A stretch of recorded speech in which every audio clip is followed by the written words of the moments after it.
First of all hi, എൻ്റെ പേര് ചിച്ചു എന്നാണ്. CHICHU. ഞാനിവിടെ ക്ലബ് FM 104.8 ആലപ്പുഴ സ്റ്റേഷനിൽ RJ-ആണ്. എന്തായാലും ഈ ഒരു ദിവസം നിങ്ങളുടെ ഇഗ്നൈറ്റ് V4ൻ്റെ ഭാഗമാകാൻ സാധിച്ചതിൽ ഒരുപാട് സന്തോഷമുണ്ട്. സോ ഫസ്റ്റ് ഓഫ് ഓൾ ഈ ഒരു സ്റ്റേജിൽ ഇത്രയും എന്താ പറയുക അടിപൊളിയായിട്ടുള്ള കുറച്ച് ഗസ്റ്റിനോടൊപ്പം ഈ ഒരു സ്റ്റേജ് ഷെയർ ചെയ്യാൻ പറ്റിയതിൽ ഒരുപാട് സന്തോഷം. പ്ലസ് ഈ ഒരു ദിവസം ഗംഭീരമാവട്ടെ, നിങ്ങളുടെ കോൺക്ലേവ് വളരെ ഭംഗിയായിട്ട് ഇനി നടക്കും എന്ന് പ്രതീക്ഷിക്കുന്നു. പ്ലസ് ഈ ഒരു സെഷൻ കഴിയുമ്പോഴേക്കും നിങ്ങൾക്ക് തിരിച്ച് വീട്ടിലേക്ക് എന്തെങ്കിലും ഒരു പുതിയൊരു ഇൻഫർമേഷൻ അല്ലെങ്കിൽ നിങ്ങളെ സംബന്ധിച്ചിടത്തോളം നിങ്ങളൊരു ഫ്യൂച്ചർ ലൈഫിലേക്ക് എന്തെങ്കിലും ഒരു കാര്യം ടേക്ക് അവേ ചെയ്യാൻ പറ്റും എന്ന് ഞാൻ പ്രതീക്ഷിക്കുന്നു. So let's begin the session. നിങ്ങൾ റെഡിയാണോ? Are you ready? യെസ്. ഒരുപാട് സന്തോഷമുണ്ട് നിങ്ങൾ ഇത്രയും പേര് ഒന്നിച്ചൊരു സ്റ്റേജിൽ കിട്ടിയതിൽ.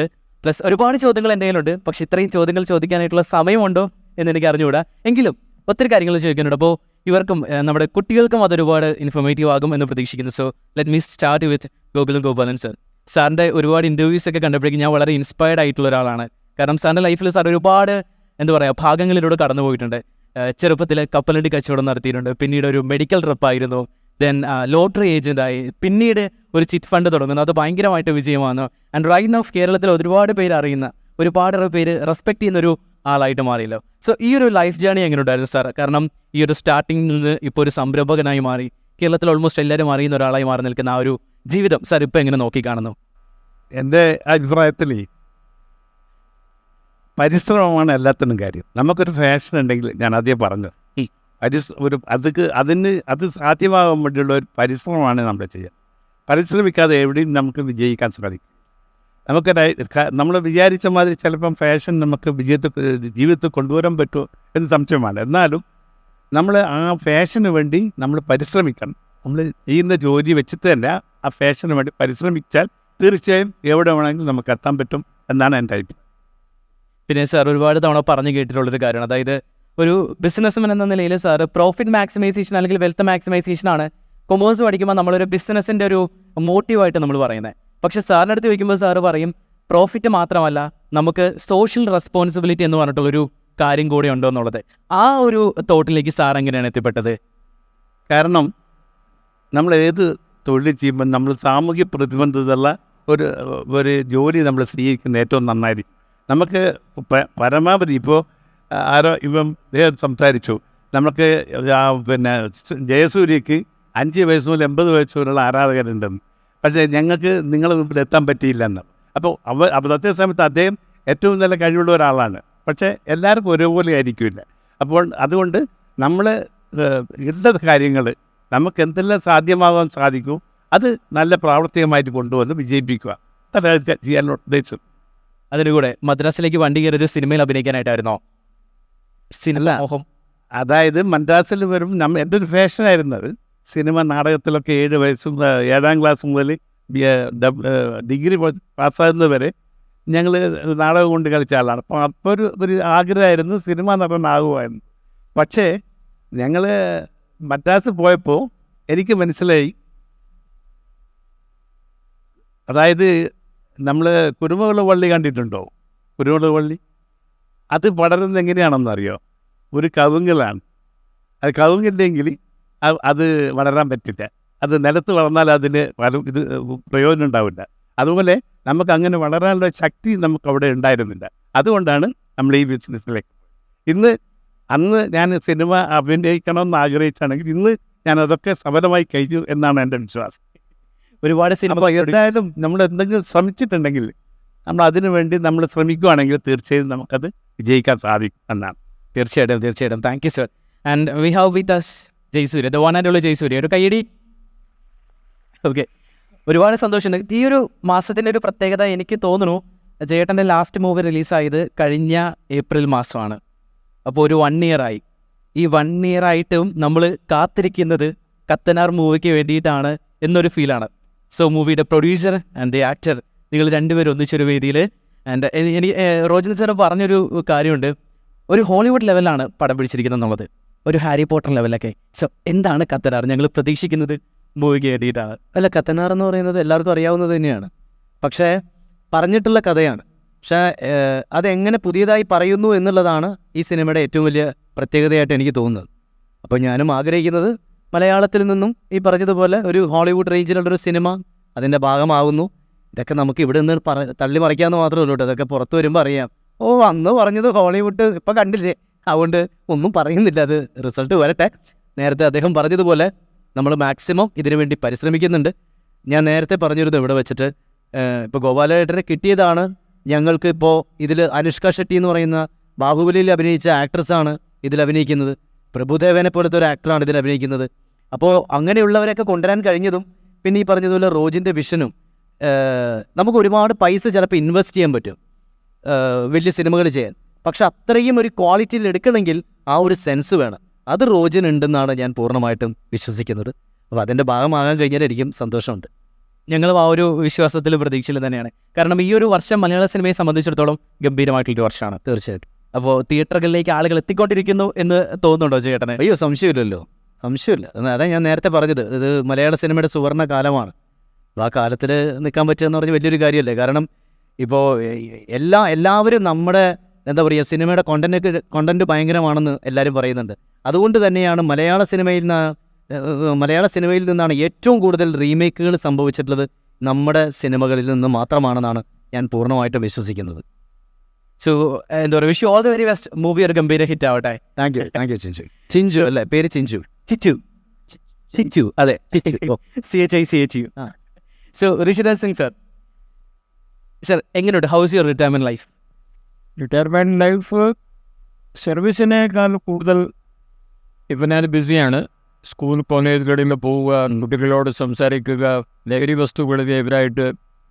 പിന്നെ ഒരു സിവിൽ സർവീസ് അക്കാഡമീൻ്റെ മെൻറ്ററും കൂടിയാണ്. അങ്ങനെ പിന്നെ സിനിമ സ്ക്രിപ്റ്റുകൾ എഴുതിയിട്ടുണ്ട് ഞാൻ. ഇത്ര അടുത്തിരുന്നിട്ട് സാർ അത് പറഞ്ഞില്ല. സത്യനന്ദിക സാറിനെ അസിസ്റ്റ് ചെയ്തിട്ടുണ്ടല്ലേ? അത് സിനിമ പഠിക്കാൻ വേണ്ടി പോയിരുന്നു. ഇനി ഒരു പ്രൊഡ്യൂസറിൻ്റെ ആവശ്യം കൂടെ പ്രൊഡ്യൂസറിനെ ഇങ്ങനെ അന്വേഷിച്ച് നടക്കുകയാണ്. ആരും സമ്മതിക്കലില്ല. നോക്കാം. Heavy have A producer. Okay sir, ഞാൻ കേട്ടിട്ടുണ്ട് സാറ് കരിയർ തുടങ്ങുമ്പോൾ ഒരു ലെക്ചറർ ആയിരുന്നു എന്നുള്ളത്. പിന്നീട് ഒരു IPS ഓഫീസറായി മാറിയല്ലോ. സോ ആ ഒരു ചേഞ്ച് എന്തായിരുന്നു? ലെക്ചറായിട്ട് ഒരു ടെമ്പററി വേക്കൻസി ഇല്ല, ഒരു വർഷത്തേക്ക് വേണ്ടി മാത്രമാണ് വന്നത്. അപ്പോൾ ഏതായാലും ഒരു വർഷം ശേഷം ഒരാൾ ട്രെയിനിങ്ങിന് വേണ്ടി പോയിരുന്നു, അതിൻ്റെ സ്ഥലത്തിലാണ്. അപ്പോൾ തിരിച്ചു വരുമ്പോൾ നമ്മുടെ ജോലി ഉണ്ടാവില്ലാതെ കരുതി 2 വർഷത്തിൻ്റെ ഇതിൻ്റെ പ്രിപ്പറേഷൻ നടത്തി പരീക്ഷ എഴുതിയതാണ്. ഇതിന് കുറേ നമ്മൾ പഠിക്കണം. ഇറ്റ് ഈസ് വെരി നമ്മുടെ IIT ആയാലും UPSC ആയാലും ഏത് നീറ്റ് ആയാലും നമ്മുടെ ക്ലാറ്റ് ആയാലും നമ്മൾക്ക് ഒരുപാട് പഠിക്കണം. ഓരോ പരീക്ഷയിൽ ഇപ്പോൾ എഴുതുന്നത് 20 ലക്ഷം ആളാണ്. UPSCൻ്റെ ആദ്യത്തെ പരീക്ഷയിൽ 20 ലക്ഷം കുട്ടികളെ എഴുതുക. അത് എടുക്കുന്നത് അവസാനത്തെ 1000 ആളുകളെ ഉള്ളൂ. ആ റേഷ്യോ ഒന്ന് നോക്കൂ. 20 lakhs പിന്നെ ഒരു 10,000 ആളുകൾ റിട്ടൺ പരീക്ഷയ്ക്ക് വേണ്ടി പാസ്സാവുന്നു, 3000 ആളുകൾ ഇൻ്റർവ്യൂവിന് വേണ്ടി പാസ്സാവുന്നു. അതിനകത്ത് അപ്പോൾ നമ്മൾ നന്നായിട്ട് ഈ പരീക്ഷയ്ക്ക് വേണ്ടി മാത്രമല്ല, തങ്ങളുടെ എഞ്ചിനീയറിംഗ് പരീക്ഷ ആയാലും വേറെ ഏത് പരീക്ഷ ആയാലും കുറച്ച് നമ്മൾ കൂടുതൽ നമുക്ക് പഠിക്കേണ്ടി വരും. നമ്മൾ പഠിക്കണം. യെസ്. ഓക്കെ, അങ്ങനെയാണ് സിവിൽ സർവീസിലേക്ക് എത്തിപ്പെടുന്നത്. നമ്മൾ ഈ കമ്മീഷണർ സിനിമയൊക്കെ കാണുമ്പോഴേക്കും കട്ടി ഡയലോഗുകളൊക്കെ പറയുന്ന സിനിമാ താരങ്ങളെയൊക്കെ കാണാറുണ്ട്. സോ റിയൽ ലൈഫിൽ അങ്ങനെയൊക്കെ ഉണ്ടാവാറുണ്ടോ? ചിലപ്പോഴുണ്ടാവും. അതിനകത്ത് നമ്മളെ കുറേ അറിയപ്പെടുന്ന കുറേ പോലീസ് ഓഫീസേഴ്സ് ഇവിടെ നേരത്തെ ഉണ്ടായിട്ടുണ്ടായിരുന്നു. നിങ്ങൾക്ക് അറിയായിരിക്കും, മലയാളികൾക്ക് ശ്രീ ജോസഫ് തോമസ് സർ ആയിരുന്നു. അതിനു മുമ്പ് പിന്നെ ഒരു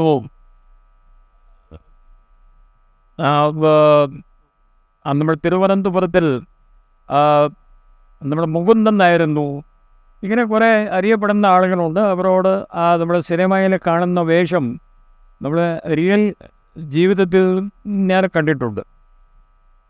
യെസ്. സോ അങ്ങനെയുള്ള ഇൻസിഡൻസ് ഉണ്ടായിട്ടുണ്ട്. പിന്നെ ഓക്കെ, അപ്പോൾ ഇത് സാർ ഒരു സ്ക്രിപ്റ്റ് എഴുതുന്നുണ്ടെന്ന് പറഞ്ഞു. ഇപ്പം 4ഓളം സ്ക്രിപ്റ്റ് കയ്യിലുണ്ടെന്ന് പറഞ്ഞല്ലോ. 4 സ്ക്രിപ്റ്റിൽ പോലീസുമായി യാതൊരു ബന്ധമില്ല. ഓക്കെ, സാറിൻ്റെ എക്സ്പീരിയൻസ് നിന്ന് എനിക്കൊന്ന് ഒരുപാട് പോലീസ് റിലേറ്റഡ് ആയിട്ടുള്ള സ്റ്റോറീസ് ഒക്കെ എഴുതാൻ പറ്റില്ലേ? അത് ഇപ്പോൾ നമ്മുടെ സിനിമയിൽ കാണുമ്പോൾ സിനിമകളിലൊക്കെ വരുന്നുണ്ടല്ലോ. അതെ, ഈ മിക്കവാറും എവറി തേർഡ് ഒരു 3ാമത്തെ പടം ഇപ്പോൾ പോലീസിൻ്റെ ബേസിലാണ്. യെസ്, സത്യമാണ്. ഈ അന്വേഷണത്തിൽ കണ്ടെത്തിരിക്കും. പിന്നെ ഫോറൻസിക്, ഇപ്പോൾ കുറേ പടങ്ങൾ ഇപ്പോൾ വന്നിട്ട് ഒരുപാട് സിനിമകൾ റിലീസ് ആയിട്ടുണ്ട്. കണ്ണൂർ സ്ക്വാഡ് ആണെങ്കിലും അഞ്ചാം പാതിര, യെസ്, ഫോറൻസിക് ലൈക്ക് ഉണ്ട്, അതുപോലെ ഒരുപാട് സിനിമകൾ. അബ്രഹാമിൻ്റെ സന്തതികൾ, ഇതെല്ലാം പോലീസ് ഇതെല്ലാം നടന്ന സംഭവങ്ങളാണ്. അത് എനിക്കറിയാം, ജോസഫ്. അപ്പോൾ നമ്മുടെ പോലീസിന് നടക്കുന്ന കാര്യങ്ങൾ സിനിമയായിട്ട് ഇപ്പോൾ വരുന്നുണ്ട്. ഇപ്പോൾ നമ്മുടെ വെബ് സീരീസിൽ എന്തോ കേരള പോലീസിൻ്റെ ഒരുപാട് സ്റ്റോറേജ് വന്നിരിക്കുന്നു വെബ് സീരീസിൽ, ഇതെല്ലാം വന്നിട്ടുണ്ട്. സോ ഞാനൊന്ന് ട്രാക്ക് മാറ്റി പിടിച്ചു, അങ്ങനെയാണോ? പടം ഒന്ന് ട്രാക്ക് മാറ്റി പിടിച്ചു, അതായത് പോലീസ് സ്റ്റോറി അല്ലാതെ അതെ, അങ്ങനെയാണ്. Yes yes. Okay sir. So Shariq, താങ്കൾ ഒരുപാട് പേരെ ഇപ്പോൾ ഇൻസ്പയർ ചെയ്യുന്ന ഒരാളാണ്. ഇപ്പോൾ എന്നെ സംബന്ധിച്ചിടത്തോളം അല്ലെങ്കിൽ ഇവിടെയുള്ള പിള്ളേരെ സംബന്ധിച്ചിടത്തോളം ആണെന്നുണ്ടെങ്കിൽ ഞാൻ ആക്ച്വലി ഇപ്പോൾ ഏർണിംഗ് ആയിട്ടുള്ള ഒരാളാണ്. പക്ഷേ സാലറി വരുന്നു, ബാക്കി കാര്യങ്ങളൊക്കെ ചെയ്യുന്നു, തീരുന്നു. കുട്ടികളുടെ കേസിലാണെങ്കിൽ അവർക്ക് ഇപ്പോൾ പോക്കറ്റ് മണി ആയിരിക്കും കൂടുതൽ, ലൈക്ക് സെൽഫ് സഫിഷ്യൻ്റ് ആയിട്ടുള്ള കുറച്ച് കുട്ടികൾ ഉണ്ടാവും. സോ അവരവരുടെ ലൈഫിലേക്ക് ഏണിങ് ആ ഒരു പ്രോസസ്സിലേക്ക് കടക്കാൻ പോവുകയാണ്. ഇനിയിപ്പോൾ പ്ലേസ്മെൻ്റ് ഒക്കെ കിട്ടിയ മേ ബി. സോ അവരോട് റൈറ്റ് നോ പറഞ്ഞു കൊടുക്കാനുള്ള ഒരു അഡ്വൈസ് എന്താണ്? ഇല്ല, ഏറ്റവും വളരെ ബേസിക് ആയിട്ടൊരു പരസ്പര വിരുദ്ധത പലപ്പോഴും തോന്നാറുള്ളത്, നമ്മൾ ജനിക്കുന്നത് മുതൽ നമ്മുടെ പാരൻസ് നമ്മളടുത്ത് പറയും സ്കൂളിൽ പോകും, പഠിക്കുക, നല്ല മാർക്ക് വാങ്ങുക. എന്തിനാന്ന് ചോദിക്കുമ്പോൾ കോളേജിൽ പോകാനാന്ന് പറയും. അപ്പോൾ കോളേജിൽ പോകുമ്പോഴും പറയും നന്നായി പഠിക്കുക, നല്ല മാർക്ക് വാങ്ങുക, നന്നായി പാസ്സാകുക. അപ്പോൾ എന്തിനാന്ന് ചോദിക്കുമ്പോൾ പറയും ജോലി കിട്ടാനാന്ന് പറയും. അപ്പോൾ ജോലി കിട്ടുന്നത് അപ്പോൾ ജീവിതത്തിൽ നമ്മളിങ്ങനെ ആദ്യം മുതൽ ചെയ്തു വരുന്ന എല്ലാം ജോലി കിട്ടാനാണ്. അപ്പോൾ എന്തിനാ ജോലി കിട്ടാൻ ഇത്രയും പാടുപെടുന്നതെന്ന് ചോദിക്കുമ്പോൾ അതിൻ്റെ ശരിക്കും ഉത്തരം എന്ന് പറയുന്നത് പൈസ ഉണ്ടാക്കാനാണ്. അപ്പോൾ ഇന്നത്തെ ഒരു വ്യവസ്ഥിതി വെച്ചിട്ട് അല്ലേ, നമ്മുടെ ഇന്നത്തെ ഒരു ലോകം വെച്ചിട്ട് നമുക്ക് ജീവിക്കാൻ പൈസ വേണം. അപ്പോൾ ഈ പൈസ കിട്ടാൻ വേണ്ടി നമ്മൾ ജീവിതത്തിൽ തുടക്കം മുതൽ അവസാനം വരെ കഷ്ടപ്പെട്ട് പഠിച്ച് പാസ്സായി ജോലി കിട്ടിയിട്ട് അങ്ങനെ പൈസ കിട്ടി തുടങ്ങുമ്പോൾ ആ പൈസ നമ്മൾ നന്നായി മാനേജ് ചെയ്യാതെ നമ്മൾ തോന്നിയ പോലെ സ്പെൻഡ് ചെയ്യാണ്, തീർത്ത് കളയാണ്, അതിനെ ഇൻവെസ്റ്റ് ചെയ്യുന്നില്ല. ഇപ്പോൾ ഇൻഫ്ലേഷൻ എന്നൊരു സാധനം ഉണ്ടല്ലേ, നമ്മൾ അതിനെ ബീറ്റ് ചെയ്യുന്നില്ല, ഭാവിയിലേക്ക് നമ്മൾ മാറ്റി വെക്കുന്നില്ല. അങ്ങനെ കുറേ നാൾ ജീവിച്ചിട്ട് 10, 60, 70 വയസ്സാകുമ്പോൾ കയ്യിൽ പൈസ ഇല്ലാത്തൊരു അവസ്ഥയിലേക്ക് എത്തുകയാണെങ്കിൽ അതൊരു വളരെ വലിയ പരസ്പര വിരുദ്ധതയാണ്. അപ്പോൾ എപ്പോഴും എല്ലാവരോടും കുട്ടികളോട് എസ്പെഷ്യലി കാണുമ്പോൾ പറയാനുള്ളത്, ആദ്യമായി ജോലി കിട്ടുക, ആദ്യത്തെ സാലറി കിട്ടുക എന്ന് പറയുന്നതൊക്കെ ഭയങ്കര ഇൻട്രസ്റ്റിംഗ് ആയിട്ടുള്ള സാധനമാണ്. ആദ്യം തന്നെ ഒരു ക്രെഡിറ്റ് കാർഡും ഒക്കെ കിട്ടലുണ്ട്.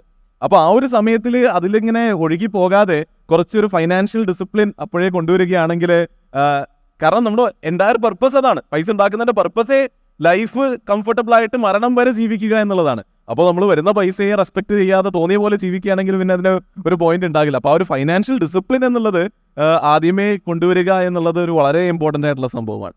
ഈ ട്രേഡിങ്ങിനെ കുറിച്ച്, ഇൻവെസ്റ്റിങ്ങിനെ കുറിച്ചും സ്റ്റോക്ക് മാർക്കറ്റിനെ കുറിച്ചും ഒക്കെ ഓൾമോസ്റ്റ് കുട്ടികൾക്കൊക്കെ കുറച്ച് പേർക്കെങ്കിലും അറിയാമായിരിക്കും.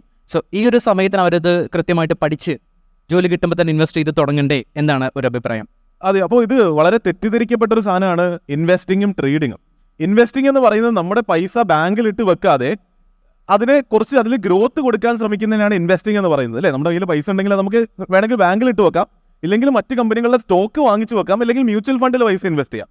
അപ്പോൾ അങ്ങനെ നമ്മൾ പൈസ ഇൻവെസ്റ്റ് ചെയ്യുകയാണെങ്കിൽ കുറേ വർഷങ്ങൾക്ക് ശേഷം ബുദ്ധിപരമായി അത് ചെയ്യുകയാണെങ്കിൽ അത് ഗ്രോ ആകും അല്ലേ, വലിയൊരു എമൗണ്ടിലേക്ക് ഗ്രോ ആകും. അപ്പോൾ അതിനാണ് ഇൻവെസ്റ്റിംഗ് എന്ന് പറയുന്നത്. അപ്പോൾ ഇൻവെസ്റ്റ്മെന്റ് എൻ്റെ അഭിപ്രായത്തിൽ എല്ലാവരും ചെയ്തിരിക്കണം. ഞാൻ ആദ്യം പറഞ്ഞതുപോലെ നമ്മൾ ഉണ്ടാക്കുന്ന പൈസയെ നമ്മൾ തന്നെ ഗ്രോ ആക്കാൻ നമ്മൾ പണിയെടുത്തില്ല എങ്കിൽ പിന്നെ നമ്മൾ പണിയുണ്ടാക്കി പൈസ ഉണ്ടാക്കുന്നതിൽ പോയിന്റ് ഇല്ലല്ലോ. അപ്പോൾ ഇൻവെസ്റ്റിംഗ് എല്ലാവരും ചെയ്യണം. പക്ഷേ ട്രേഡിംഗ് എന്നുള്ളത് വേറെ തന്നെ ഒരു പ്രൊഫഷനാണ്. നമ്മളൊരു ബിസിനസ് ചെയ്യുന്നത് പോലെയാണ് ട്രേഡിംഗ് എന്ന് പറയുന്നത്. ട്രേഡിംഗ് എന്ന് പറയുമ്പോൾ നമ്മൾ രാവിലെ മുതൽ വൈകിട്ട് വരെ സ്ക്രീനിന് മുന്നിലിരുന്ന് ഓരോ സ്റ്റോക്കുകളെയും ഇൻഡെക്സുകളെയും വാച്ച് ചെയ്ത് അതിൻ്റെ വില വ്യത്യാസങ്ങൾ മനസ്സിലാക്കി അതിൽ വളരെ ഇൻ്റലിജൻ്റ് ആയിട്ട് അതൊരു വളരെ എന്താ പറയുക സ്കില്ല് വേണ്ട ഒരു പ്രൊഫഷനാണെന്ന് ഞാൻ പറയും ട്രേഡിംഗ്. അപ്പോൾ ട്രേഡിംഗ് അത്രയും നേരം സ്ക്രീനിന് മുന്നിലിരുന്ന് ഓരോ ഇൻസ്ട്രുമെൻറ്റിനെയും മനസ്സിലാക്കി അതിൻ്റെ വില വ്യത്യാസങ്ങളെ മനസ്സിലാക്കി പഠിച്ച് നമ്മൾ വളരെ ഇൻ്റലിജൻ്റ് ആയി വില കുറഞ്ഞു നിൽക്കുമ്പോൾ വാങ്ങുകയും കൂടി നിൽക്കുമ്പോൾ വിൽക്കുകയും ചെയ്യുമ്പോഴാണ് ലാഭം ഉണ്ടാക്കുന്നത്. അപ്പോൾ ട്രേഡിംഗ് എന്ന് പറയുന്നത് ഒരു പ്രൊഫഷനാണ്, സ്കില്ല് റിക്വയർഡ് ആയിട്ടുള്ള പ്രൊഫഷനാണ്. എല്ലാവരും ഇന്ന് മേ ബി ഞാൻ കാരണമാകാം, മറ്റ് സോഷ്യൽ മീഡിയയിലുള്ളവരെ കാരണമാകാം, പലരും ട്രേഡിങ്ങിലേക്ക് പോകണമെന്നൊരു ചിന്ത പലർക്കുമുണ്ട്. പക്ഷേ ട്രേഡിംഗ് ഞാൻ പറയും, നിങ്ങളൊരു ജോബ് പ്ലാൻ ചെയ്യുന്നുണ്ടെങ്കിൽ, ഒരു ബിസിനസ് പ്ലാൻ ചെയ്യുന്നുണ്ടെങ്കിൽ അതുപോലെ തന്നെ സീരിയസ് ആയി കാണേണ്ട ഒരു പ്രൊഫഷനാണ് ട്രേഡിംഗ്. പക്ഷേ ഇൻവെസ്റ്റിംഗ് അങ്ങനെയല്ല. ഇൻവെസ്റ്റിംഗ് എല്ലാവർക്കും, നിങ്ങൾക്ക് ജോലിയിൽ നിന്നാകാം, ബിസിനസ്സിൽ നിന്നാകാം, നിങ്ങൾക്കൊരു വരുമാനം ഉണ്ടെങ്കിൽ നിങ്ങളുടെ ചെലവുകൾ മാറ്റി വെച്ചിട്ട് ഒരു പൈസ നിങ്ങൾ ഇൻവെസ്റ്റ് ചെയ്യുകയാണെങ്കിൽ അത് നിങ്ങളുടെ ഭാവി സുരക്ഷിതമാക്കും. അപ്പോൾ ആ ഇൻവെസ്റ്റിംഗ് എല്ലാവരും ചെയ്തിരിക്കണം. ട്രേഡിംഗ് ചെയ്യണോ വേണ്ടയോ എന്നുള്ളത്, ബിസിനസ് ചെയ്യണോ വേണ്ടയോ എന്നുള്ളത് പോലെ ഒരു കോളാണ്. അത് ഓരോരുത്തരും സ്വയം ചിന്തിച്ചെടുക്കേണ്ട ഒരു തീരുമാനമാണ്. ആ ഒരു റിസ്ക് ഫാക്ടറിൽ തട്ടി വീഴരുത്. തീർച്ചയായും. അതുപോലെ അതിന്റെ ഗ്ലാമർ കണ്ടിട്ടും അല്ലെ, ട്രേഡിംഗ് വളരെ ഗ്ലാമറസ് ആണെന്ന് കണ്ടിട്ട് അതിലേക്ക് അട്രാക്റ്റഡ് ആയി കണ്ണ് മഞ്ഞളിച്ചു പോകുക അതും പാടില്ല. Thank you. So Sreejith Panicker, നേരത്തെ ജയേട്ടൻ ലൈക്ക് തുടക്കത്തിൽ പറഞ്ഞ പോലെ തന്നെ താങ്കൾ ശ്രീജിത്ത് പണിക്കർ എന്നതിലുപരി ഒരു ഗൂഗിൾ പണിക്കർ എന്ന് വിളിക്കാനാണ് ഞങ്ങൾക്ക് മലയാളികൾക്ക് എല്ലാവർക്കും ഇഷ്ടം. കാരണം ഏത് ടോപ്പിക് എടുത്താലും അതിനെക്കുറിച്ച് സംസാരിക്കുന്ന ഒരു മനുഷ്യനാണ് താങ്കൾ. ഒരു എഴുത്തുകാരനാണ്, പ്രഭാഷകനാണ്, രാഷ്ട്രീയ നിരീക്ഷകനാണ്. ശരിക്കും താങ്കൾ എന്താണ്? ഓരോ ദിവസത്തിൻ്റെ സമയമനുസരിച്ച് ഇതിൽ ഓരോന്നാണ്. രാവിലെ ഒരു 9 മണി മുതൽ വൈകിട്ട് ഒരു 7 മണി അടുപ്പിച്ച് വരെ IT പ്രൊഫഷണലാണ്. ഒരു 7 തൊട്ട് 9 വരെ രാഷ്ട്രീയ നിരീക്ഷകനാണ്. മേ ബി ഒരു രാത്രി 11 മുതൽ 12-12:30 വരെ എഴുത്തുകാരനാവും. പിന്നെ ഒരു 12:30-ക്ക് ശേഷമുള്ള സമയത്ത് സിനിമ കാണുക, പാട്ട് കേൾക്കുക, വായിക്കുക. അപ്പോൾ ഇങ്ങനെ ഓരോ സമയമനുസരിച്ചിട്ട് ഓരോന്നോരോന്നായി മാറും. അങ്ങനെയാണ്. ഇതിൽ ഒരു സംഭവമുണ്ട്. ഇതൊന്നിൻ്റെ സ്പേസിലേക്ക് മറ്റൊന്ന് കടക്കാതെ നോക്കും. കാരണം അങ്ങനെ കയറി കഴിഞ്ഞാൽ ഇതെല്ലാം കുളമാവും. അപ്പോൾ അങ്ങനെ കുളമാവാതിരിക്കുന്നതിന് വേണ്ടി ഈ ടൈം വളരെ കൃത്യമായിരിക്കും. അങ്ങനെ ഒരു നിഷ്ഠയുണ്ട്. അത് മാത്രം. എനിക്കൊക്കെ പലപ്പോഴും തോന്നിയിട്ടുണ്ട്, നമുക്കിപ്പോൾ ഓഫീസിലോ അല്ലെങ്കിൽ എന്തെങ്കിലും ഒരു ഇഷ്യൂ ഉണ്ടായി കഴിഞ്ഞാൽ വീട്ടിൽ ചെന്നാലും ചിലപ്പോൾ നമ്മുടെ മനസ്സിൽ അതിങ്ങനെ വന്നുകൊണ്ടിരിക്കും. ഇപ്പോൾ ചാനൽ ചർച്ചകളൊക്കെ ചില സമയത്ത് ഭയങ്കരമായിട്ട് നമുക്ക് ചിലപ്പോൾ പൊട്ടിത്തെറിക്കേണ്ടി വരും, അല്ലെങ്കിൽ വളരെയധികം എന്താ പറയുക നമ്മളിങ്ങനെ തുളച്ച് കയറുന്ന പല കമൻസും കേൾക്കേണ്ടി വരും. ഇതൊക്കെ പേഴ്സണൽ ലൈഫിനെ അഫക്റ്റ് ചെയ്യാറുണ്ടോ എപ്പോഴെങ്കിലും? ഇല്ല, എനിക്ക് അങ്ങനെയില്ല. ഇത് ആക്ച്വലി ഒരു ഷോ തന്നെയാണ്. പ്ലാൻഡ് അല്ല എന്നുള്ളത് മാത്രമേ ഉള്ളൂ. ഒരു ചാനൽ ചർച്ചകളിൽ പലതും ഒരു ഇൻഫർടൈൻമെൻറ്റ് പോലെയാണ്. ഇൻഫർമേഷനും ഉണ്ട്, ഒരു എൻ്റർടൈൻമെൻറ്റും ഉണ്ട്. എനിക്ക് തോന്നുന്നത് സമൂഹ മാധ്യമത്തിലൊക്കെ വൈറലാകുന്നത് ഇൻഫർമേഷൻ്റെ പാർട്ടല്ല, കൂടുതലും എൻ്റർടൈൻമെൻറ്റിൻ്റെ പാർട്ടാണ്. അപ്പോൾ അതുകൊണ്ട് തന്നെ അയാളെ തേച്ചൊട്ടിച്ചു, പൊളിച്ചടുക്കി തുടങ്ങിയ വാക്കുകളൊക്കെ അക്കമ്പനി ചെയ്തിട്ടാണ് ഇത് പോവുക. നമ്മൾ ഈ തഗ് അല്ലെങ്കിൽ വൈറലാകുന്ന ഡയലോഗ്സ് അങ്ങനെ വരും. ഇത് മിക്സ്ഡാണ്. അതായത് ബേസിക്കലി ഇൻഫർമേഷനും എൻ്റർടൈൻമെൻറ്റ് വാല്യൂ ഉണ്ട്. അപ്പോൾ ഈ എൻ്റർടൈൻമെൻറ്റ് വാല്യൂ കൂടുന്ന സമയത്താണ് ഒരുപക്ഷെ ഈ പേഴ്സണൽ ബന്ധങ്ങളെ അഫക്റ്റ് ആകാൻ സാധ്യതയുള്ളത്. അങ്ങനെ കരുതുന്ന ആൾക്കാരുണ്ട്. എനിക്ക് വ്യക്തിപരമായിട്ട് അറിയാവുന്ന, ഇപ്പോൾ നമ്മൾ ചർച്ചയിൽ എന്തെങ്കിലും അതിൻ്റെ ഒരു ഹീറ്റിൽ പറഞ്ഞാൽ പോലും ആ പറഞ്ഞിരിക്കുന്ന സാധനങ്ങളെ ഒരു 99% ആൾക്കാരും ദർ സെൽഫ് ട്രെയിൻഡ് പൊളിറ്റീഷ്യൻസ് ആണ്. അപ്പോൾ നമുക്കറിയാം സ്കിന്നിന് നല്ല കട്ടിയുള്ള ആൾക്കാരാണ്. അത് ഒരു മോശം ക്വാളിറ്റി ആയിട്ടല്ല പറയുന്നത്. അപ്പോൾ അതുകൊണ്ട് അവർക്ക് ഇത് ഒരു പരിധി വരെ മാത്രമേ അവരെ അഫക്റ്റ് ആവത്തുള്ളൂ. അപ്പോൾ എന്താ സംഭവം എന്ന് വെച്ച് കഴിഞ്ഞാൽ, വൺസ് ഈ ഷോ തീർന്നു കഴിയുമ്പോൾ വളരെ സൗഹാർദ്ദമായിട്ട് പെരുമാറുന്ന ഇൻഡിവിജ്വൽസാണ് 99% ആൾക്കാരും. പക്ഷെ ബാക്കി 1% ആൾക്കാരുണ്ട്. അങ്ങനെയുള്ള ആൾക്കാരെ സംബന്ധിച്ചിടത്തോളം ഇത് പെട്ടെന്ന് ഇങ്ങനെ മനസ്സിൽ നിന്ന് പോവില്ല. അങ്ങനെയുള്ള അനുഭവങ്ങളും ഉണ്ടായിട്ടുണ്ട്. പക്ഷേ എന്നെ സംബന്ധിച്ചിടത്തോളം അങ്ങനെയില്ല. നമ്മൾ ആ ഒരു സമയത്ത് എന്താണോ ഇങ്ങോട്ട് കേൾക്കുന്നത്, ആ കേൾക്കുന്നതിന് മറുപടി കൊടുക്കുക and leave it at that. അതിനുശേഷം പിന്നീട് അതിലേക്ക് പോകുന്നില്ല. അത് സോഷ്യൽ മീഡിയയിലുള്ള ആൾക്കാരത് ചെയ്തോട്ടെ, അത്രമാത്രം. ഓക്കെ, നമുക്ക് കുട്ടികളോട് പറഞ്ഞു കൊടുക്കാനുള്ള ആ ഒരു കാര്യം, എവിടെയെങ്കിലും ഇപ്പോൾ ഓഫീസ് സ്പേസിലാണെന്നുണ്ടെങ്കിലും ഒരു ഇഷ്യൂ ഉണ്ടായി കഴിഞ്ഞാൽ അവിടെ വെച്ചിട്ട് വീട്ടിലേക്ക് വരിക. വീട്ടിൽ വരുമ്പോഴേക്കും നമ്മൾ വീട്ടിലൊരാളാണ്. അങ്ങനെ ആവണം. നമ്മൾ ഈ ഫ്ലൈറ്റിൽ കയറുന്ന സമയത്ത് ചില ഫ്ലൈറ്റ്സിൽ ഈ പൈലറ്റിൻ്റെ ആ കോക്പിറ്റിലേക്ക് പോകുന്ന സമയത്ത് ആ ഡോറുണ്ട്. നിങ്ങളുടെ വ്യക്തിപരമായ പ്രശ്നങ്ങൾ ഇതുവരെ മാത്രം എന്നവിടെ എഴുതി വെച്ചിട്ടുണ്ട്. കാരണം അതിനപ്പുറത്തേക്ക് ഭാര്യയുടെ പിറന്നാൾ ഞാൻ മറന്നുപോയല്ലോ, ഞാൻ മോതിരം വാങ്ങിയില്ലല്ലോ, അല്ലെങ്കിലോ എൻ്റെ ഇത്തവണത്തെ ഹൈക്കിന് ചിലപ്പോൾ പ്രശ്നമായേക്കുമല്ലോ എന്നുള്ള പേഴ്സണൽ വറി കൊണ്ട് പോയി കഴിഞ്ഞാൽ നമ്മൾ റിസ്കിലാക്കാൻ പോകുന്നത് ഒരു 10, 200, 250 ആൾക്കാരെ ആയിരിക്കും. അപ്പോൾ ഇത് പ്രൊഫഷണലിസം എന്ന് പറയുന്ന ഒരു ആസ്പെക്റ്റ് ഉണ്ട്. അപ്പോൾ നമ്മൾ ഏത് ഫീൽഡിൽ വർക്ക് ചെയ്യുകയാണെങ്കിലും ആ ഒരു ആക്ടിവിറ്റിയിൽ ഇൻവോൾവ് ചെയ്യുന്ന സമയത്ത് നമ്മുടെ സമയം 100% അതിന് കൊടുക്കുക എന്നുള്ളതാണ്. അതിപ്പോൾ ഒരു TV ഷോ ചെയ്യുന്നയാളാണെങ്കിലും, ഒരു പൊളിറ്റീഷ്യനാണെങ്കിലും, ഒരു ആക്ടറാണെങ്കിലും, ഏത് പ്രൊഫഷനിലാണെങ്കിലും അതങ്ങനെയാണ്. നിങ്ങൾ എത്രത്തോളം ആത്മാർത്ഥത ആ പ്രൊഫഷനോട് കാണിക്കുന്നുണ്ടോ അത്രത്തോളം ആ പ്രൊഫഷൻ നിങ്ങളെയും തിരിച്ച് സ്നേഹിക്കും. അപ്പോൾ അങ്ങനെയുള്ള ആൾക്കാർക്ക് മാത്രമേ അവരുടെ പ്രൊഫഷനിൽ എക്സൽ ചെയ്യാൻ കഴിഞ്ഞിട്ടുള്ളൂ. അപ്പോൾ എല്ലായ്പ്പോഴും ആ രീതിയിലുള്ള ഒരു കാര്യം ചെയ്യാൻ ശ്രമിക്കാറുണ്ട്. അതുകൊണ്ടാണ് ഞാൻ നേരത്തെ പറഞ്ഞത്, എൻ്റെ ഓഫീസിൻ്റെ ഞാൻ അവിടെ സ്പെൻഡ് ചെയ്യേണ്ടുന്ന സമയത്തിൽ ഞാൻ എന്തെങ്കിലും രീതിയിൽ കള്ളത്തരം കാണിച്ചാലോ, അതിനെ റിസ്ക് ചെയ്തുകൊണ്ട് ആ സമയത്തും കൂടി ഞാൻ മറ്റൊരു ആക്ടിവിറ്റിയെ കൊണ്ടുവച്ചാലോ അത് എന്നിലെ പ്രൊഫഷനിലെയാണ് ഇല്ലാതാക്കുക. അപ്പോൾ അതുകൊണ്ട് ലോങ് ടൈമിൽ എനിക്ക് ഗുണം ഉണ്ടാകുന്നില്ല, ദോഷമേ ഉണ്ടാകുന്നുള്ളൂ. അപ്പോൾ അതുകൊണ്ട് ഇത് ഓരോന്നിനും ടൈംഡ് ആയിരിക്കുക, ആ ടൈമിനെ നമ്മൾ ഓണർ ചെയ്യുക എന്നുള്ളതാണ് അതിൽ ഏറ്റവും നല്ല aspect. Thank you. So Rishiraj Singh sir, കഴിഞ്ഞൊരു എന്താ പറയുക ഒരു 35+ years ആയിട്ട് കേരളത്തിലുണ്ടല്ലോ. സോ കേരളത്തിലെ ജീവിതം എങ്ങനെയുണ്ട്? ഹൗസ് കേരള? ഞാനൊക്കെ ജനിച്ച് വളർന്നത് രാജസ്ഥാനിലാണ്. രാജസ്ഥാനിൽ നിന്ന് ഏറ്റവും കൂടുതൽ വ്യത്യസ്തമായ സ്ഥലമാണ് കേരളം. അപ്പോൾ എനിക്കിപ്പോൾ ഇവിടെ 40 വർഷമായി. ഇപ്പോൾ 86-ലാണ് ഞങ്ങൾ വന്നത്. അപ്പോൾ 38 വർഷം കഴിഞ്ഞു. അപ്പോൾ ഇവിടുത്തെ കാലാവസ്ഥ, നാട്ടുകാരുടെ സ്വഭാവം, 100% സാക്ഷരത, അതുകൊണ്ടാണ് ഞാൻ ആ റിട്ടയർമെൻറ്റ് ശേഷവും നാട്ടിലേക്ക് പോകാത്ത ഇവിടെ റിട്ടയർമെൻറ്റിന് വേണ്ടി ഇവിടെ തന്നെ താമസിക്കാൻ തീരുമാനിച്ചിരിക്കുന്നത് തിരുവനന്തപുരത്തിൽ. നമ്മുടെ ഒരു റിട്ടയറായ ശേഷം ഒരുപാട് പണി നമുക്ക് ചെയ്യാൻ പറ്റും. ഈ സ്കൂൾ കോളേജുകൾ ദിവസേന ഞാൻ ഇനിയും 3 അല്ലെങ്കിൽ 4 സ്കൂളിൽ ദിവസേന ഞാൻ പോയിക്കൊണ്ടിരിക്കുന്നു. അവരെന്നെ വിളിക്കുന്നു, ഞാൻ പോകുന്നു. 3500 സ്കൂൾ കോളേജുകളിൽ ഞാൻ കഴിഞ്ഞ 4 വർഷത്തിൽ പോയി സംസാരിച്ചിട്ടുണ്ട്. ഇനിയും ബാക്കിയുണ്ട്. കേരളത്തിൽ 20,000 സ്കൂളുകളുണ്ട്, 7,000 കോളേജുകളുണ്ട്. അപ്പോൾ ഒരു നാട്ടുകാർക്ക് വേണ്ടി ഞാൻ പോയി 2 വാക്ക് സംസാരിച്ചാൽ ഏതോ ഒരു കുട്ടിയും ലഹരി വസ്തുക്കളിനെ പിന്തിരിപ്പിച്ചാൽ നമ്മുടെ ഒരു ജീവിതം ഒരു സക്സസ് ആയി അങ്ങനെ കരുതലുള്ള ആളാണ് ഞാൻ. അപ്പോൾ ഇവിടെ ആളുകളുടെ സ്നേഹം, ആളുകൾ അങ്ങോട്ട് അവരോട് പോയി സംസാരിക്കാനുള്ള ആഗ്രഹം, അതെല്ലാം നോക്കുമ്പോൾ എനിക്ക് ഇവിടെ താമസിക്കാനാണ് കൂടുതൽ സന്തോഷം. അതുകൊണ്ടാണ് ഞാനിവിടെ താമസിച്ചു കൊണ്ടിരിക്കുന്നു. ഓക്കെ, കേരളം അടിപൊളിയാണ്. സോ നമ്മൾ ഇപ്പോഴത്തെ കുട്ടികളെ നമ്മൾ ജെന്നിസെറ്റ് എന്ന് പറയുന്ന ന്യൂ ജനറേഷൻ എങ്ങനെയുണ്ട് സാർ ഇപ്പോഴത്തെ കുട്ടികൾ? ഈ സ്കൂൾ കോളേജുകളിൽ 100,000-ഓളം കുട്ടികളോട് ഞാൻ ഇപ്പോൾ സംസാരിച്ചിട്ടുണ്ട്. കുട്ടികളുടെ മേലിൽ ഒരുപാട് ഇപ്പോൾ സമ്മർദ്ദമുണ്ട്. അത് നമുക്ക് പറയാതെ ഇരിക്കാൻ നിവർത്തിയില്ല. കൂടുതൽ ഞാൻ സംസാരിക്കുന്നത് +1 +2 കുട്ടികളുടെ കാര്യമാണ്. കോളേജിൽ അത്രയില്ല. അവർക്ക് മേലിൽ എപ്പോഴും ജീവിതത്തിൽ 1ാമത്തെ സ്ഥാനത്തിനെ നിങ്ങൾക്ക് ഇരിക്കാൻ പാടുള്ളൂ.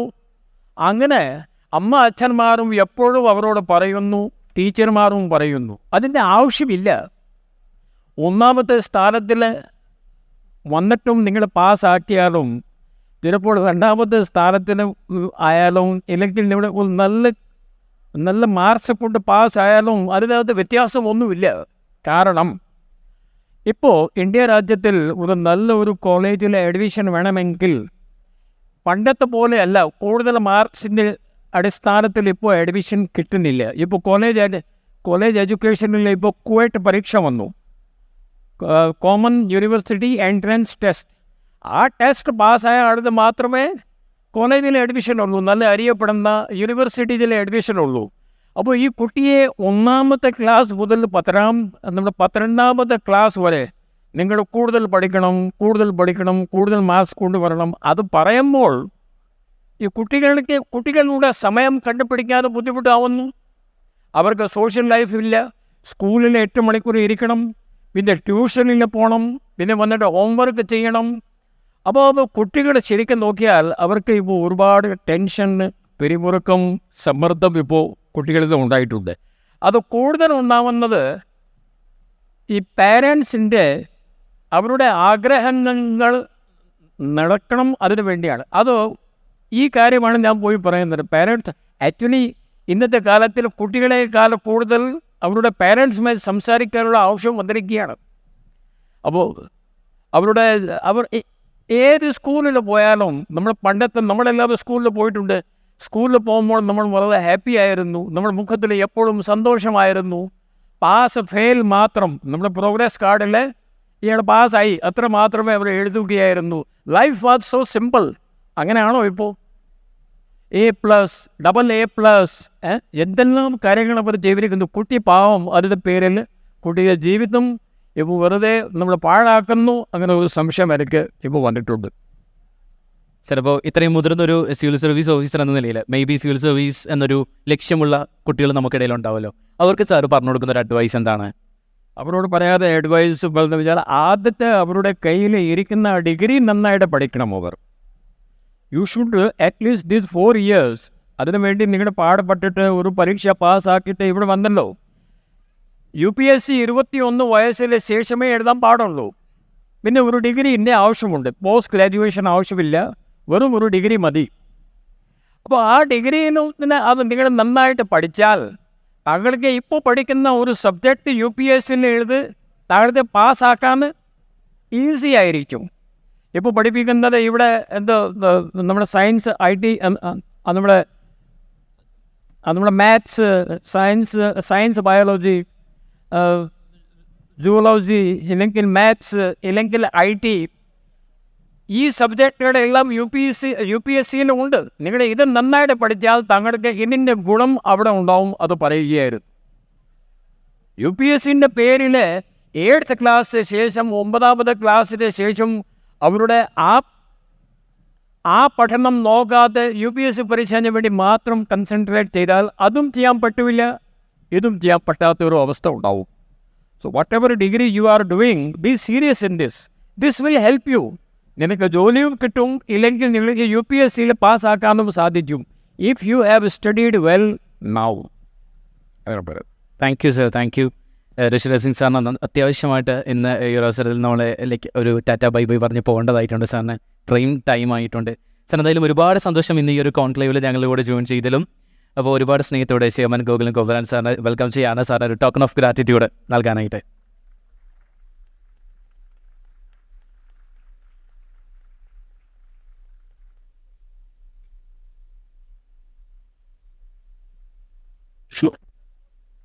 So let's continue the session. Gopalan sir, പ്രേം നസീറിന് സാറിന് ഒരുപാട് ഇഷ്ടമായിരുന്നു എന്ന് കേട്ടിട്ടുണ്ട്. ഇപ്പോഴും സാറിന് ഇഷ്ടമാണ്? പ്രേം നസീർ ആ. എന്നെ സംബന്ധിച്ചിടത്തോളം ഞാൻ മദ്രാസിലുള്ള സമയത്ത് ആ. എൻ്റെ ഈ ചിറ്റ് ഫണ്ട് ബിസിനസ്സിന് വളരെ അധികം സഹായിച്ച ഒരാളായിരുന്നു. ഓക്കെ. അന്ന് നടു റോഡിൽ വന്ന് പച്ച മലയാളത്തിൽ മലയാളികളോട് സംസാരിച്ചൊരു മനുഷ്യനായിരുന്നു അദ്ദേഹം. മാത്രമല്ല അവർ ഫാൻസ് അസോസിയേഷൻ്റെ പ്രസിഡന്റ് കൂടിയായിരുന്നു ഞാൻ എന്നാണ്. ആ സമയത്ത് ഞാൻ അദ്ദേഹത്തിന് രാഷ്ട്രീയ പ്രവർത്തനത്തിൽ ഒരാഗ്രഹം ഉണ്ടായിരുന്നു. അതിൻ്റെ പേരിൽ മലബാറിലൊക്കെ അദ്ദേഹത്തെ ഞാൻ കൊണ്ടുപോയി പല വേദികളിലും സംസാരിപ്പിച്ചു. അപ്പം അത് വലിയൊരു ഹരമായിരുന്നു ജനങ്ങൾക്ക്. സിനിമാ നടന്മാരെ പ്രത്യേകിച്ച് അന്നത്തെ പ്രേം നസീർ പ്രത്യേകം സുസ്ഥിരമായ ഒരു സേവനം ചെയ്തുകൊണ്ടിരിക്കുന്ന ആളായിരുന്നു. അപ്പോൾ അദ്ദേഹത്തിൻ്റെ വാക്കുകളും മറ്റും കേൾക്കാൻ ജനങ്ങൾ വളരെ ശ്രദ്ധയായിരുന്നു. അപ്പോൾ അതായിരുന്നു എൻ്റെ കാര്യം. പിന്നെ മാത്രമല്ല അവസാന മോമെൻ്റ് എൻ്റെ ബിസിനസ്സിലെ അവസാനം അദ്ദേഹം മരിക്കുന്നതിൻ്റെ 10 ദിവസം 15 ദിവസം മുമ്പേ എന്നെ വിളിപ്പിച്ചു. എൻ്റെ അക്കൗണ്ട്സൊക്കെ ഒന്ന് നോക്കണം എന്ന് പറഞ്ഞ് ആ അക്കൗണ്ട്സൊക്കെ അദ്ദേഹം നോക്കി. ഞാൻ പറഞ്ഞു അടുത്ത ദിവസം തുടങ്ങണ്ടേ എന്ന് നമ്മൾ 15 ദിവസം കഴിയട്ടെ എന്നോട് പറഞ്ഞു. പക്ഷേ ഈ പറഞ്ഞ് സംസാരിച്ച 10ാമത്തെ ദിവസം അദ്ദേഹം മരി. ഇതാണ് സംഭവം. കാരണം അത്രയും ദൈവികമായ ഒരു മനുഷ്യനാണ്. വളരെ നല്ല, അതായത് യങ് ജനറേഷനെ പ്രോത്സാഹിപ്പിക്കാനും പിന്നെ മാത്രമല്ല ഞാൻ 2000 ഒരു സിനിമ എടുത്തിരുന്നു. ആ സിനിമ എടുത്തപ്പോൾ അത് ഒരു തെലുങ്ക് സിനിമയായിരുന്നു. നന്നായിട്ട് വിജയിച്ചു, നല്ല പടമായിരുന്നു. പക്ഷേ അതിനൊരു പ്രയോജനം എനിക്ക് കൂടുതലുണ്ടായിരുന്നില്ല. പക്ഷെ അത് ഞാൻ അദ്ദേഹത്തോട് പറഞ്ഞപ്പോൾ എന്നോട് പറഞ്ഞു, ഇപ്പോൾ തൽക്കാലം സിനിമ എടുക്കണ്ട, മനസ്സിലായില്ലേ? അതുകൊണ്ടാണ് കുറേ കാലം സിനിമ എടുക്കാതെ ഞാൻ വെച്ചത്. കാരണം അദ്ദേഹത്തെ വാക്കുകൾ ഞാൻ വളരെ അർത്ഥവത്തായോടെ ഞാൻ ഇതെടുത്തിരുന്നു. ഇപ്പോൾ സംബന്ധിച്ചിടത്തോളം ഇന്ന് അത് ആ സമയത്തെ കഴിയും. ഇന്നിപ്പം സിനിമ എന്നതിന് ശേഷമാണ് പഴശ്ശിരാജ എന്നുള്ള സിനിമകളൊക്കെ ഞാൻ എടുത്ത് ഇന്ന് ഒരു പിന്നെ അദ്ദേഹത്തിൻ്റെ ബ്ലെസ്സിങ്സോടും കൂടെ ഞാൻ വിചാരിക്കുന്നു. കാരണം ആ സമയത്ത് എടുക്കണ്ട എന്നാണ് പറഞ്ഞത്. അപ്പോൾ അദ്ദേഹത്തോട് എനിക്കൊരു ജ്യേഷ്ഠ സഹോദരൻ്റെ ഒരു ബഹുമാനമായിരുന്നു. ഇത്രയും നല്ല ഒരു മനുഷ്യനായിരുന്നു. സിനിമ ഇത് മാത്രമല്ല നല്ലൊരു മനുഷ്യനാണ്. ഇപ്പോഴത്തെ നമ്മുടെ പുതിയ സിനിമയിലേക്ക് വരുമ്പോൾ സാറിന് ഏറ്റവും ഇഷ്ടം ആരെയാണ്? പുതിയ സിനിമ ഇതാ ഞങ്ങൾ അടുത്ത നായകനായിരിക്കുന്നു. കാരണം സിനിമ ആരംഭിക്കുമ്പോൾ ഞങ്ങൾ വലിയൊരു ഇതൊന്നും 10-25 കോടി രീതിയിൽ ചെയ്യാം എന്ന് വിചാരിച്ചായിരുന്നു. പക്ഷേ അതിപ്പം കുറച്ച് വർദ്ധിച്ച് വരികയാണ്. കാരണം പടം നന്നായി എന്നുള്ളത് കൊണ്ട്, നന്നായി ചെയ്യുന്നത് കൊണ്ട് ഞാനും അതിൽ സഹകരിക്കുന്നെന്ന് മാത്രം. ഏതായാലും അതിൽ ലിമിറ്റ് ഞാൻ വെച്ചിട്ടുണ്ട്. ഏതായാലും നന്നായി ചെയ്യുന്നുണ്ട്. അതിൽ അദ്ദേഹം നല്ല രീതിയിൽ ചെയ്യുന്നുണ്ട്. പിന്നെ കൂടെ നമ്മൾ അനുഷ്ക ഷെട്ടി കൂടെ ചേർന്നിട്ടുണ്ട്. പിന്നെ തമിഴ്നാട്ടിലെ ഡാൻസർ പ്രഭുദേവ, അതുപോലൊക്കെ സഹകരിച്ചുകൊണ്ട് കുറേ ആളുകൾ നമ്മൾ ജോയിൻ ചെയ്ത് നല്ല സിനിമയായി മാറും എന്നാണ് എൻ്റെ പ്രതീക്ഷ. കാരണം ഇതൊരു വ്രതമെടുത്തിരുന്ന് ഇതിനെപ്പറ്റി പ്രവർത്തിക്കുകയാണ്. അപ്പോൾ ഇത് തീർച്ചയായിട്ടും എല്ലാവരുടെയും ഒരു തീവ്രമായ ഒരു സഹകരണം ഇതിലുണ്ട്. അതുകൊണ്ട് വിജയിക്കുമെന്ന വിശ്വാസമാണ് എൻ്റെ. തീർച്ചയായിട്ടും. സാറിൻ്റെ ഒരു എന്താ പറയുക ബിസിനസ് സാമ്രാജ്യം നോക്കുമ്പോഴേക്കും എൻ്റർടൈൻമെൻറ്റ് മേഖലയിൽ സാർ ഇപ്പോൾ കൈവച്ച് കഴിഞ്ഞു. ഫിനാൻസ് ഉണ്ട്, എഡ്യൂക്കേഷൻ ഉണ്ട്, അതേപോലെ ഹോസ്പിറ്റലുണ്ട്. അങ്ങനെ ഒരുപാട് മേഖലകളിൽ സാർ ഒരു സാന്നിധ്യം ആണല്ലോ.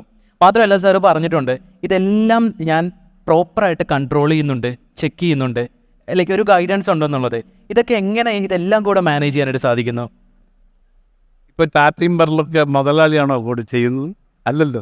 അതിന് തക്കതായ ആളുകളെ കണ്ടുപിടിക്കുക. അതാണ് ഒരു ബിസിനസ് ആരംഭിക്കുമ്പോൾ അതിന് സാങ്കേതികമായിട്ടോ അല്ലെങ്കിൽ അത് നടത്താൻ കഴിവുള്ള ആളുകളെ കണ്ടുപിടിച്ച് അത് പൊസിഷനിലിരുത്തുക കഴിഞ്ഞാൽ അവരെ കൂടുതൽ അവരെ ബുദ്ധിമുട്ടിക്കാൻ പാടില്ല. അവരെ അതിന് കഴിവുള്ള ആളാണെങ്കിൽ ആ പൊസിഷനിലിരുന്ന ആളെ കംപ്ലീറ്റ് എല്ലാ സഹകരണവും സപ്പോർട്ട് ചെയ്ത് അവരെ ഡെവലപ്പ് ചെയ്തുകൊണ്ട് എന്നാൽ മാത്രമേ ആ ഇൻസ്റ്റിറ്റ്യൂഷനോ ആ സംഘടനയോ ഇൻസ്റ്റിറ്റ്യൂഷനോ വിജയിക്കുകയുള്ളൂ എന്നുള്ള ഒരു നല്ല ബോധം എനിക്കുള്ളൂ. അതുകൊണ്ട് നല്ല ആളുകളെ ഏത് ഫീൽഡായാലും അത് നടത്താൻ കഴിവുള്ള ആളുകളെ നമ്മൾ നിയമിച്ച് രക്ഷപ്പെടുത്തുക എന്നാണ്. അതുപോലെ അങ്ങനെയാണെങ്കിൽ എത്രയോ കാര്യങ്ങൾ ഇപ്പോൾ ഒരു എഞ്ചിനീയറിംഗ് സ്റ്റുഡൻറ്റ് വന്ന് എന്നോട് പറഞ്ഞു ഒരു ഇൻഡസ്ട്രി ആരംഭിക്കണമെന്ന് പറഞ്ഞാൽ അതിന് കഴിവുണ്ടോ എന്ന് കഴിവുണ്ടെങ്കിൽ തീർച്ചയായിട്ടും അവനെ കൊണ്ടൊരു ബിസിനസ് ആരംഭിക്കും. അതാണ് ഞങ്ങൾ ചെയ്യുന്നത്. അതല്ലാണ്ട് എല്ലാ രീതിയിലും ഞാൻ തന്നെ അത് ചെയ്യണമെന്നില്ല. അതിന് തക്കത ആളുകളെ കണ്ടുപിടിച്ച് അതിൻ്റെ പ്രധാനപ്പെട്ട പോസ്റ്റിൽ അവരെ നിയമിച്ചു കഴിഞ്ഞാൽ തീർച്ചയായും ഇത് നടക്കും. ഇപ്പോൾ ഞാനൊരു ബിസിനസ് ആശയമായിട്ട് സാറിൻ്റെ അടുത്ത് വരികയാണ്, സാർ എനിക്ക് ഇന്ന പോലൊരു ആശയമുണ്ട്, ചെയ്യണമെന്നൊരു ആഗ്രഹമുണ്ട് എന്നുണ്ടെങ്കിൽ സാർ എന്തൊക്കെയായിരിക്കും എൻ്റെ അടുത്ത് ചോദിക്കാൻ പോകുന്നതും അല്ലെങ്കിൽ എൻ്റെ ഒരു ആശയത്തിൽ സാർ ചെക്ക് ചെയ്യാൻ പോകുന്നത്? നിങ്ങളെ ഞാൻ നോക്കുക, ആരാണ് നിങ്ങൾ? ഓക്കെ, അതാണ് നിങ്ങൾ അത് എന്ത് കഴിവുള്ളവരാണെന്നോ നിങ്ങൾ സംസാരത്തിൽ എനിക്ക് മനസ്സിലാവില്ല. നിങ്ങളുടെ ഫാഷൻ എന്താണ്, നിങ്ങൾക്ക് ചെയ്യാൻ പറ്റുമോ, അല്ലെങ്കിൽ പിൻകാല പ്രവർത്തനങ്ങൾ നിങ്ങൾ എങ്ങനെയായിരുന്നു, പത്തരത്ത് പോയിട്ട് എല്ലാവരും ഇറക്കി വന്ന ആളാണോ, അല്ലെങ്കിൽ നല്ല രീതിയിൽ പ്രവർത്തിക്കാൻ പറ്റുന്ന ആളാണോ എന്ന് നോക്കി അവരെ തിരഞ്ഞെടുക്കുക എന്നാണ്. അതൊരു ബിസിനസ്സുകാരൻ്റെ ഏറ്റവും പ്രധാനപ്പെട്ട ഒരു വിജയാംശം അതാണ്. കാരണം കണ്ടുപിടിക്കുക ആളെ കണ്ടുപിടിക്കുക എന്നതാണ് ഏറ്റവും പ്രധാനപ്പെട്ട കാര്യം. അതിന് നമുക്കൊരു ടൈം കൊടുക്കുക. എല്ലാവരും കണ്ട ഉടനെ നമുക്ക് മനസ്സിലാക്കാൻ പറ്റില്ല. അതിന് 5-6 മാസം അവർക്ക് അതായത് പ്രൊഫഷൻ എന്ന് പറഞ്ഞു. ഈ 6 മാസം അവരെ കണ്ട് അവൻ ശരിയല്ലെങ്കിൽ നമ്മൾ അവരെ തട്ടി അടുത്ത ആൾ വിടാം. എത്രയുണ്ട്. ഇപ്പോൾ ഓരോരുത്തരുടെ കഴിവ് കണ്ടുപിടിക്കുക എന്നാണ് ഒരു ബിസിനസ്മാൻ്റെ ഏറ്റവും വലിയ വിജയം. കാരണം അവരെ തലസ്ഥാനത്ത് അതിൻ്റെ ഒരു കൺട്രോൾ. ഒരു ബസ് ഒരു വാഹനം എടുത്തിട്ടുണ്ടെങ്കിൽ അതിന് ഡ്രൈവറെ കണ്ടുപിടിക്കണമെങ്കിൽ നല്ല ഡ്രൈവർ ആണെങ്കിൽ തീർച്ചയായിട്ടും നമ്മൾ ഒരു ബുദ്ധിമുട്ടില്ലാതെ കൊണ്ടുപോകും. ഇതിനാണ് ഇതിൻ്റെ അന്തസ്സം. Okay sir. സോ ജയേട്ടാ, സിനിമകൾ ഇന്നത്തെ സമൂഹത്തിൽ ഒരുപാട് എന്താ പറയുക സാന്നിധ്യമുള്ള ഒന്നാണ്. സിനിമയ്ക്ക് ഒരു സമൂഹത്തെ മൊത്തം സ്വാധീനിക്കാൻ സാധിക്കും, മാറ്റങ്ങൾ കൊണ്ടുവരാൻ സാധിക്കും, എഡ്യൂക്കേറ്റ് ചെയ്യാനായിട്ട് പറ്റും. സോ ഇന്നത്തെ സമൂഹത്തിൽ ഇന്നത്തെ കുട്ടികൾക്കിടയിൽ സിനിമ എത്രമാത്രം സ്വാധീനം ചെലുത്തുന്നുണ്ട്? സിനിമ നന്നായിട്ട് സ്വാധീനിക്കുന്നുണ്ടെന്നാണ് ഞാൻ പൂർണ്ണമായിട്ടും വിശ്വസിക്കുന്നത്. കാരണം ഇപ്പോൾ റിയൽ ലൈഫ് സ്റ്റോറീസ് ഞാൻ ചെയ്തിട്ടുണ്ട്. ഇപ്പോൾ വെള്ളം എന്ന് പറഞ്ഞ് സിനിമ ചെയ്തിട്ടുണ്ട്, ക്യാപ്റ്റൻ വെള്ളം മുരളി എന്ന് പറഞ്ഞ്. ആ സിനിമ കണ്ടിട്ട് മലയാള സിനിമയിലെ ഒരു താരം, പേര് എനിക്ക് പറയാൻ പറ്റില്ല കാരണം അവൻ്റെ പെർമിഷൻ ഇല്ലാതെ പറയുന്നത് ശരിയല്ല, അവൻ മദ്യപാനം നിർത്തിയത് വെള്ളം എന്ന് പറഞ്ഞ സിനിമ കണ്ടിട്ടാണ്. അതുപോലെ തന്നെ ട്രാൻസ്ജെൻഡേഴ്സ്, അവർക്ക് ഈ പറഞ്ഞതുപോലെ ഒരു സ്ത്രീ പുരുഷൻ എന്ന് മാത്രമേ ഉണ്ടാവുകയുള്ളൂ. ചിലപ്പോൾ ഒരു എന്താ പറയുക സിനിമയ്ക്ക് പോയി കഴിഞ്ഞാൽ അവർ വളരെ ആത്മവിശ്വാസത്തോടുകൂടി ടോയ്ലറ്റ് യൂസ് ചെയ്ത് തുടങ്ങി. നമുക്ക് ചിലപ്പോൾ കേട്ട് കഴിഞ്ഞാൽ വളരെ സിമ്പിളായിട്ട് തോന്നും, ടോയ്ലറ്റ് യൂസ് ചെയ്യുന്നത് എന്താണ് ഇത്ര ബുദ്ധിമുട്ട്. പക്ഷെ അവരെ സംബന്ധിച്ച് ഐഡൻറ്റിറ്റി ക്രൈസിസ് എന്ന സംഭവം സമൂഹത്തിലും അവരുടെ ഉള്ളിലും ചെറുതായിട്ട് കിടക്കുന്നതിൻ്റെ പേരിൽ അവർക്ക് ടോയ്ലറ്റ് വരെ യൂസ് ചെയ്യാൻ ബുദ്ധിമുട്ടായിരുന്നു. അപ്പോൾ ഞാൻ മേരിക്കുട്ടി എന്ന് പറയുന്ന സിനിമ കണ്ടിട്ട് അവർ പറയാണ്, ഞങ്ങൾ സ്ത്രീകളുടെ ബാത്റൂമിൽ പോയി, ഞങ്ങളുടെ ബാത്റൂമിൽ ഞങ്ങൾ പോകാൻ പറ്റിയിട്ടുണ്ട്, പണ്ട് ഇവരെല്ലാം ഇറങ്ങിക്കഴിഞ്ഞിട്ട് ഞങ്ങൾക്ക് പോകാൻ പറ്റുള്ളൂ. പിന്നെ അതുപോലെ തന്നെ ഞങ്ങൾക്കും ഇവിടെ ഒരുപാട് കാര്യങ്ങൾ ചെയ്യാൻ പറ്റുമെന്നുള്ള കാണിച്ചു തന്ന സിനിമയാണ്. പിന്നെ സൂസു സുധി വാത്മീകം സ്റ്റാമറിങ്ങുള്ള ഒരാളാണ്. ആ സ്റ്റാമറിങ്ങുള്ള ഒരാളോട് സംസാരിക്കുമ്പോൾ തന്നെ അയാൾ വിശ്വസിക്കുകയാണ് ഞാൻ ഒരു സ്റ്റാമറിങ്ങുള്ള ഒരാളാണെന്ന്. ആ വിശ്വാസം കൊണ്ട് എനിക്ക് കുഴപ്പമില്ല, ഞാൻ ചിലപ്പോൾ സംസാരിക്കുമ്പോൾ എനിക്ക് വിക്ക് വരും എന്നുള്ള വിശ്വാസത്തോടുകൂടി പലരോടും സംസാരിച്ച് തുടങ്ങിയ ആളുകളുണ്ട്. പുണ്യാളൻ അഗർബത്തീസ് അതുപോലെ തന്നെ ഒരു ബിസിനസ് ചെയ്തിട്ട് എനിക്ക് ഇതല്ല ഇയാൾ എന്ത് വേണമെങ്കിലും ട്രൈ ചെയ്യുന്ന ഒരു മെൻ്റൽ ആറ്റിറ്റ്യൂഡുള്ള മനുഷ്യൻ. അത് സ്വാധീനിച്ചിട്ടുള്ള ഇപ്പോൾ IT ഫേമിലൊക്കെ വർക്ക് ചെയ്തിട്ടുള്ള ആൾ, ഇതല്ല എൻ്റെ ജോലി, സിനിമ കണ്ടു കഴിഞ്ഞ ശേഷം ഇതല്ല എൻ്റെ ജോലി, ഇതാണ് എൻ്റെ ജോലി എന്ന് പറഞ്ഞ് ചൂസ് ചെയ്തിട്ടുള്ള ആളുകളുണ്ട്. അപ്പോൾ സിനിമയിൽ ഒരുപാട് ഇമ്പാക്റ്റ് സിനിമയ്ക്ക് സമ്മാനിക്കാൻ പറ്റും. പക്ഷേ ഇന്നത്തെ ഒരു പ്രശ്നം എന്താണെന്ന് വെച്ചിട്ടുണ്ടെങ്കിൽ ഹീറോസ് നല്ല കാര്യങ്ങൾ ചെയ്യുന്നതാണ് ഹീറോസ് എന്ന് പറയുന്നത്, അതിൽ നിന്നാണല്ലോ കുറേ കാര്യങ്ങൾ പഠിക്കുക. പക്ഷേ ഹീറോസ് ഇന്ന് ആൻറ്റി ഹീറോയായി മാറുന്ന ഒരു കാര്യത്തിലേക്ക് എത്തുന്നതിനോട് എനിക്ക് വലിയ യോജിപ്പില്ല. കാരണം എന്താണ് അപ്പോൾ ഒരു സിനിമ കണ്ടു കഴിഞ്ഞിട്ടുണ്ടെങ്കിൽ നമുക്കതിൽ നിന്ന് വീട്ടിലേക്ക് കൊണ്ടുപോകാൻ പറ്റുക? ഒരു ടേക്ക് അവേ എന്തെങ്കിലും വേണ്ടേ? ഒരു 2 പേരെ എന്താ പറയുക വാള് വെച്ച് കൊല്ലുക എന്നുള്ളത് അങ്ങനത്തെ ഒരു സാധനമല്ലല്ലോ സോഷ്യൽ മെസ്സേജായിട്ട് വരേണ്ടതെന്നാണ് എനിക്ക് പേഴ്സണലി സിനിമയിൽ തന്നെ വർക്ക് ചെയ്യുന്ന എനിക്ക് തോന്നിയിട്ടുള്ളത്. ഈ സിനിമ എന്ന് പറയുമ്പോഴേക്കും പൊതുവെ ഇപ്പോൾ ചേട്ടൻ പറഞ്ഞ ആ ലാസ്റ്റ് പോയിന്റ്, പൊതുവെ ഡയറക്ടേഴ്സ് പറയുന്നൊരു കാര്യമുണ്ട്, ഈ സിനിമ ചിലപ്പോൾ എപ്പോഴും സിനിമ റിയലിസ്റ്റിക് ആവണം എന്നില്ലല്ലോ. ഇപ്പോൾ ഒരു സിനിമാറ്റിക് അപ്രോച്ച് നമ്മൾ കൊടുക്കാറുണ്ട്. സോ അങ്ങനെ ഒരു ഡിഫറൻസിയേഷൻ പൊതുവെ ഡയറക്ടേഴ്സ് പറയാറുണ്ടല്ലോ, അതിനെ എങ്ങനെയാണ് ചേട്ടൻ നോക്കി കാണുന്നത്? അല്ല, ഓരോ സിനിമ സംസാരിക്കുന്നത് ഓരോ രീതിയിലായിരിക്കും. ഇപ്പോൾ ആട് എന്ന് പറയുന്ന സിനിമ അതൊരിക്കലും വളരെ റിയലിസ്റ്റിക് ആയിട്ട് എടുത്തു കഴിഞ്ഞിട്ടുണ്ടെങ്കിൽ ആ RR-നും റീ റെക്കോർഡിങ്ങിനും അല്ലെങ്കിൽ ആ ഡയലോഗ് ഡെലിവറിക്കും വെക്കുന്ന ആംഗിളിനും ഒന്നും ആ ഇമ്പാക്റ്റ് ഉണ്ടാവില്ല. പക്ഷെ അജിപ്പാപ്പൻ വന്ന് നിൽക്കുമ്പോഴത്തേക്കും അയാൾ കൊള്ളാം എന്ന് പറയുന്ന രീതിയിൽ വരണമെങ്കിൽ ആ ആംഗിളൊക്കെ വെച്ചേ പറ്റുള്ളൂ. അപ്പോൾ ഓരോ സിനിമ സംസാരിക്കുന്നതിൻ്റെ ചില രീതികളുണ്ട്, എന്നാൽ മാത്രമേ ജനങ്ങളുടെ അത് ഇമ്പാക്റ്റ് ഉണ്ടാക്കുകയുള്ളൂ. പക്ഷേ നമ്മുടെ ഗുണം എന്താണെന്ന് വെച്ചിട്ടുണ്ടെങ്കിൽ 2 രീതിയിലുള്ള സിനിമകൾ ജനങ്ങൾ സ്വീകരിക്കുന്നു എന്നുള്ളത് തന്നെയാണ്. അപ്പോൾ അത് ഈ പറഞ്ഞതുപോലെ ഡയറക്ടറിൻ്റെ കോളാണ്. ദെൻ ആട് 3-നെ കുറിച്ച്. ആട് 3 ദൈവാനുഗ്രഹിച്ച് ഇതാ വരുന്നു. അത് ഉടൻ തന്നെ അതിൻ്റെ ഷൂട്ടിങ് ഈയിടാവും. നോക്കാം. ഈ കയ്യടിയ കാരനാണ് കേട്ടോ. കയ്യടി ഉടനല്ല, അല്ല ഈ കയ്യടി കാരനാണ് നമ്മൾ ഈ ആട് 3-ലേക്ക് പോയിക്കൊണ്ടിരിക്കണം. ആടും ഒരു ഗംഭീർ ഹിറ്റ് ആവട്ടെ അല്ലേ, പിന്നല്ല. സോ ചേട്ടാ, പൊതുവെ ഈ ബയോപിക്കുകൾ ചെയ്യുമ്പോഴേക്കും അതിനകത്തൊരു റിസ്ക് ഫാക്ടേഴ്സ് ഉണ്ട്. ഇപ്പോൾ വെള്ളം ചെയ്തപ്പോഴാണെങ്കിലും, ക്യാപ്റ്റൻ ആണെന്നുണ്ടെങ്കിലും, ഇപ്പോൾ ആട് ജീവിതത്തിൽ നമ്മുടെ രാജുവേട്ടൻ ചെയ്ത കഥാപാത്രമാണെന്നുണ്ടെങ്കിലും, നജീബിൻ്റെ ഒക്കെ ആ ഒരു ആളിലേക്ക് മാറുക, അയാളുടെ ജീവിതം നമ്മൾ ഉൾക്കൊള്ളുക, ഒരു സ്ക്രീനിലേക്ക് വരുമ്പോഴേക്കും നമ്മൾ ആ ഒരു വ്യക്തിയായിട്ട് മാറുക എന്നൊരു വലിയൊരു സംഭവം ഉണ്ടല്ലോ. സോ ഒരു ബയോപിക്ക് ചെയ്യുമ്പോൾ ചേട്ടനെ ഫീൽ ചെയ്തിട്ടുള്ള ഏറ്റവും വലിയ ചലഞ്ച് എന്താണ്? 2 കഥാപാത്രം. ഇപ്പോൾ നേരത്തെ പറഞ്ഞതുപോലെ തന്നെ സുദീപാത്മിക റിയലിസ്റ്റിക് ആണ്, പക്ഷേ അയാളെ ആരും അറിയില്ല. അപ്പോൾ അതിനുള്ള സ്വാതന്ത്ര്യമുണ്ട്. അറിയപ്പെടുന്ന ഒരാളുടെ ബയോപിക്ക് ചെയ്യുമ്പോഴത്തേക്കും നമുക്കൊരു നേർരേഖയുണ്ട്, അതിലൂടെ മാത്രമേ പോകാൻ പറ്റുള്ളൂ. ഇപ്പോൾ VP സത്യൻ, അയാൾ ചിന്തിക്കുന്നതും പ്രവർത്തിക്കുന്നതും അല്ലെങ്കിൽ അതിനൊക്കെ ഒരു നേർരേഖയുണ്ട്. കാരണം ഇതെല്ലാം ഡോക്യുമെൻ്റ് ചെയ്യപ്പെട്ടിട്ടുള്ളതാണ്. അവരുടെ ആളുകൾ ജീവിച്ചിരിക്കുന്നവരാണ്. VP സത്യനെ ഫോളോ ചെയ്യുന്ന ആളുകളുണ്ട്, അവരുടെ കുടുംബക്കാരുണ്ട്. അപ്പോൾ ആ ജീവചരിത്രം നമുക്ക് നമ്മുടെ ഇഷ്ടത്തിന് മാറ്റാൻ പറ്റില്ല. അപ്പോൾ പെർഫോമൻസിനും ലിമിറ്റഡ് ആകുമെന്നുള്ളതല്ല, പക്ഷെ അതിൽ നിന്നിട്ട് മാക്സിമം ചെയ്യാം എന്നുള്ളതാണ്.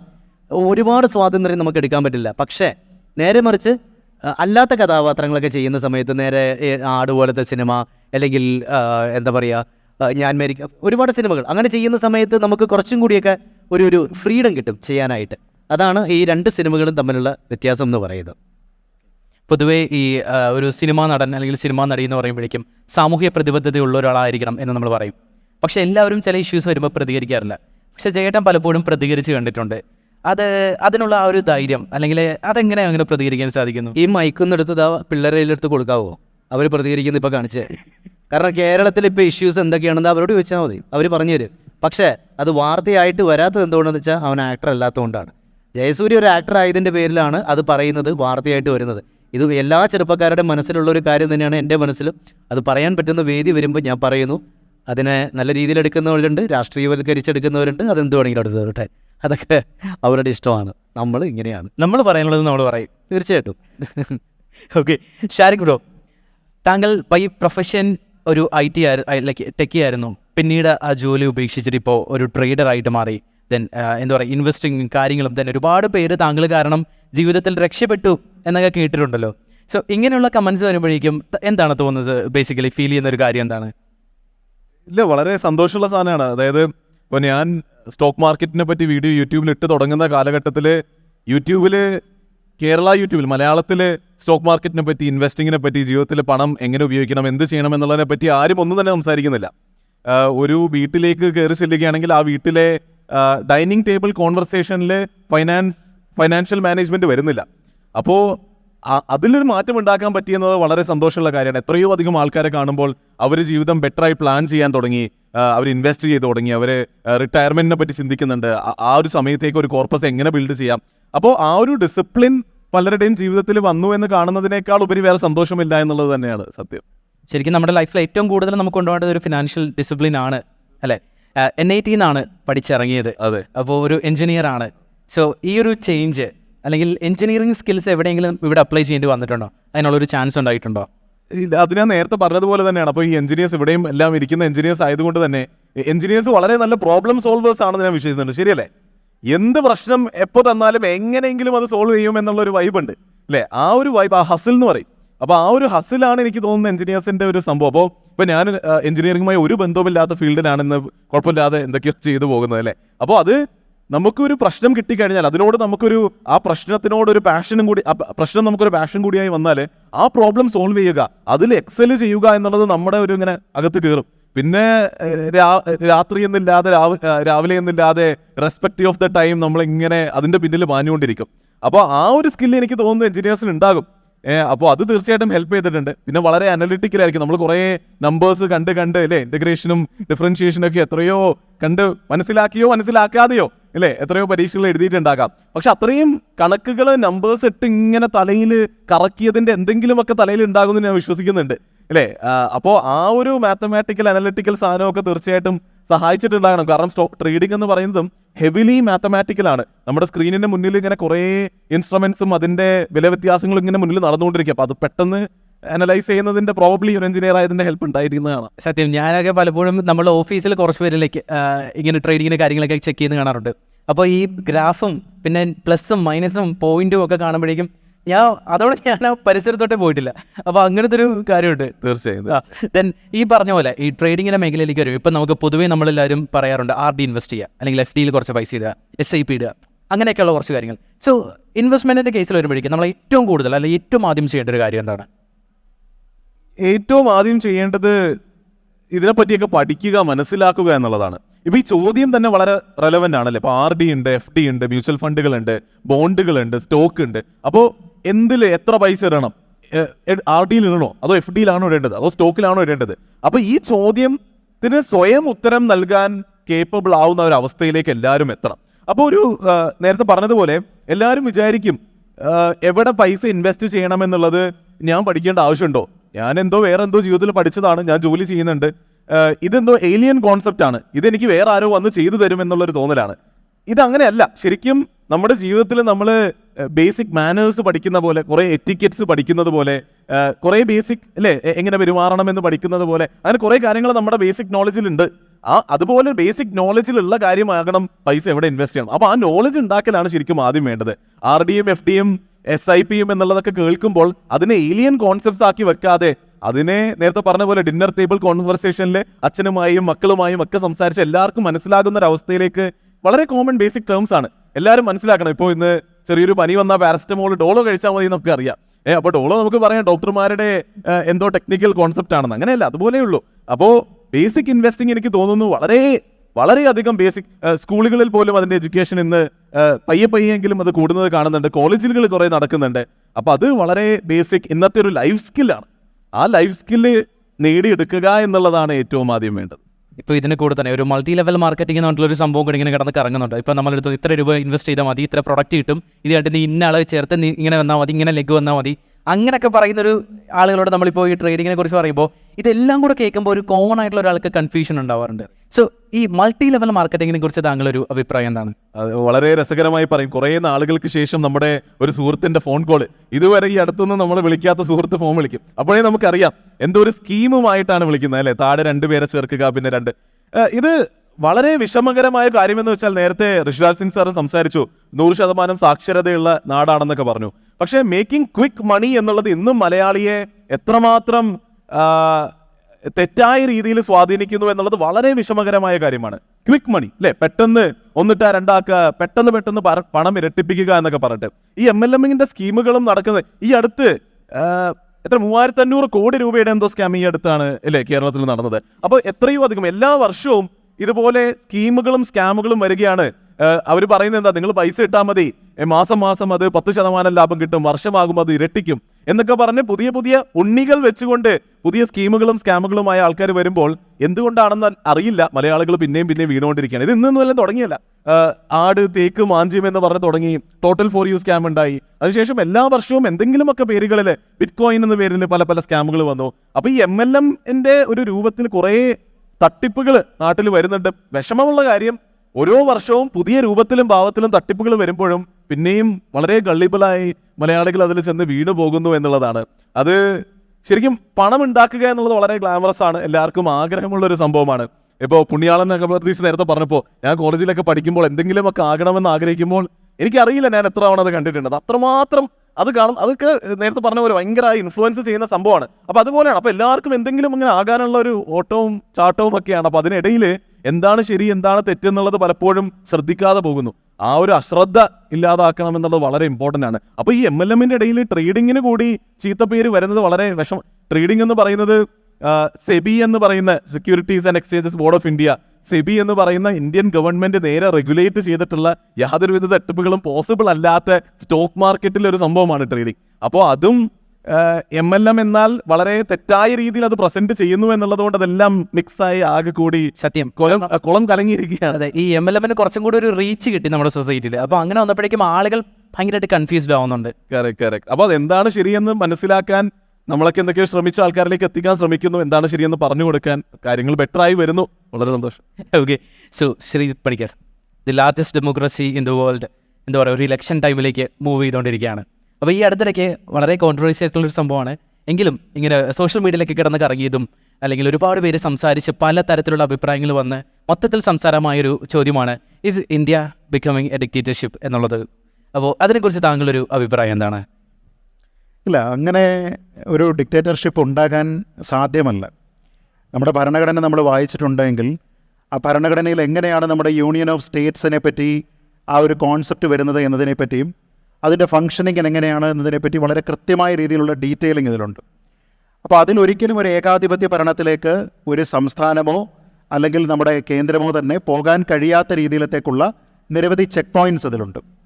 അപ്പോൾ അതിനെ റെഗുലേറ്റ് ചെയ്യുന്നതിനുള്ള പല സംവിധാനങ്ങളുടെ ഭാഗമായിട്ടാണ് ഒരുപക്ഷെ ഗവൺമെൻറ്റിന് നേരിട്ട് യാതൊരു വിധത്തിലുള്ള കൺട്രോളും ഇല്ലാത്ത ക്വാസി ജുഡീഷ്യൽ സംവിധാനം തുടങ്ങിയ കാര്യങ്ങൾ കൂടി അതിൽ പ്രവർത്തിക്കുന്നത്.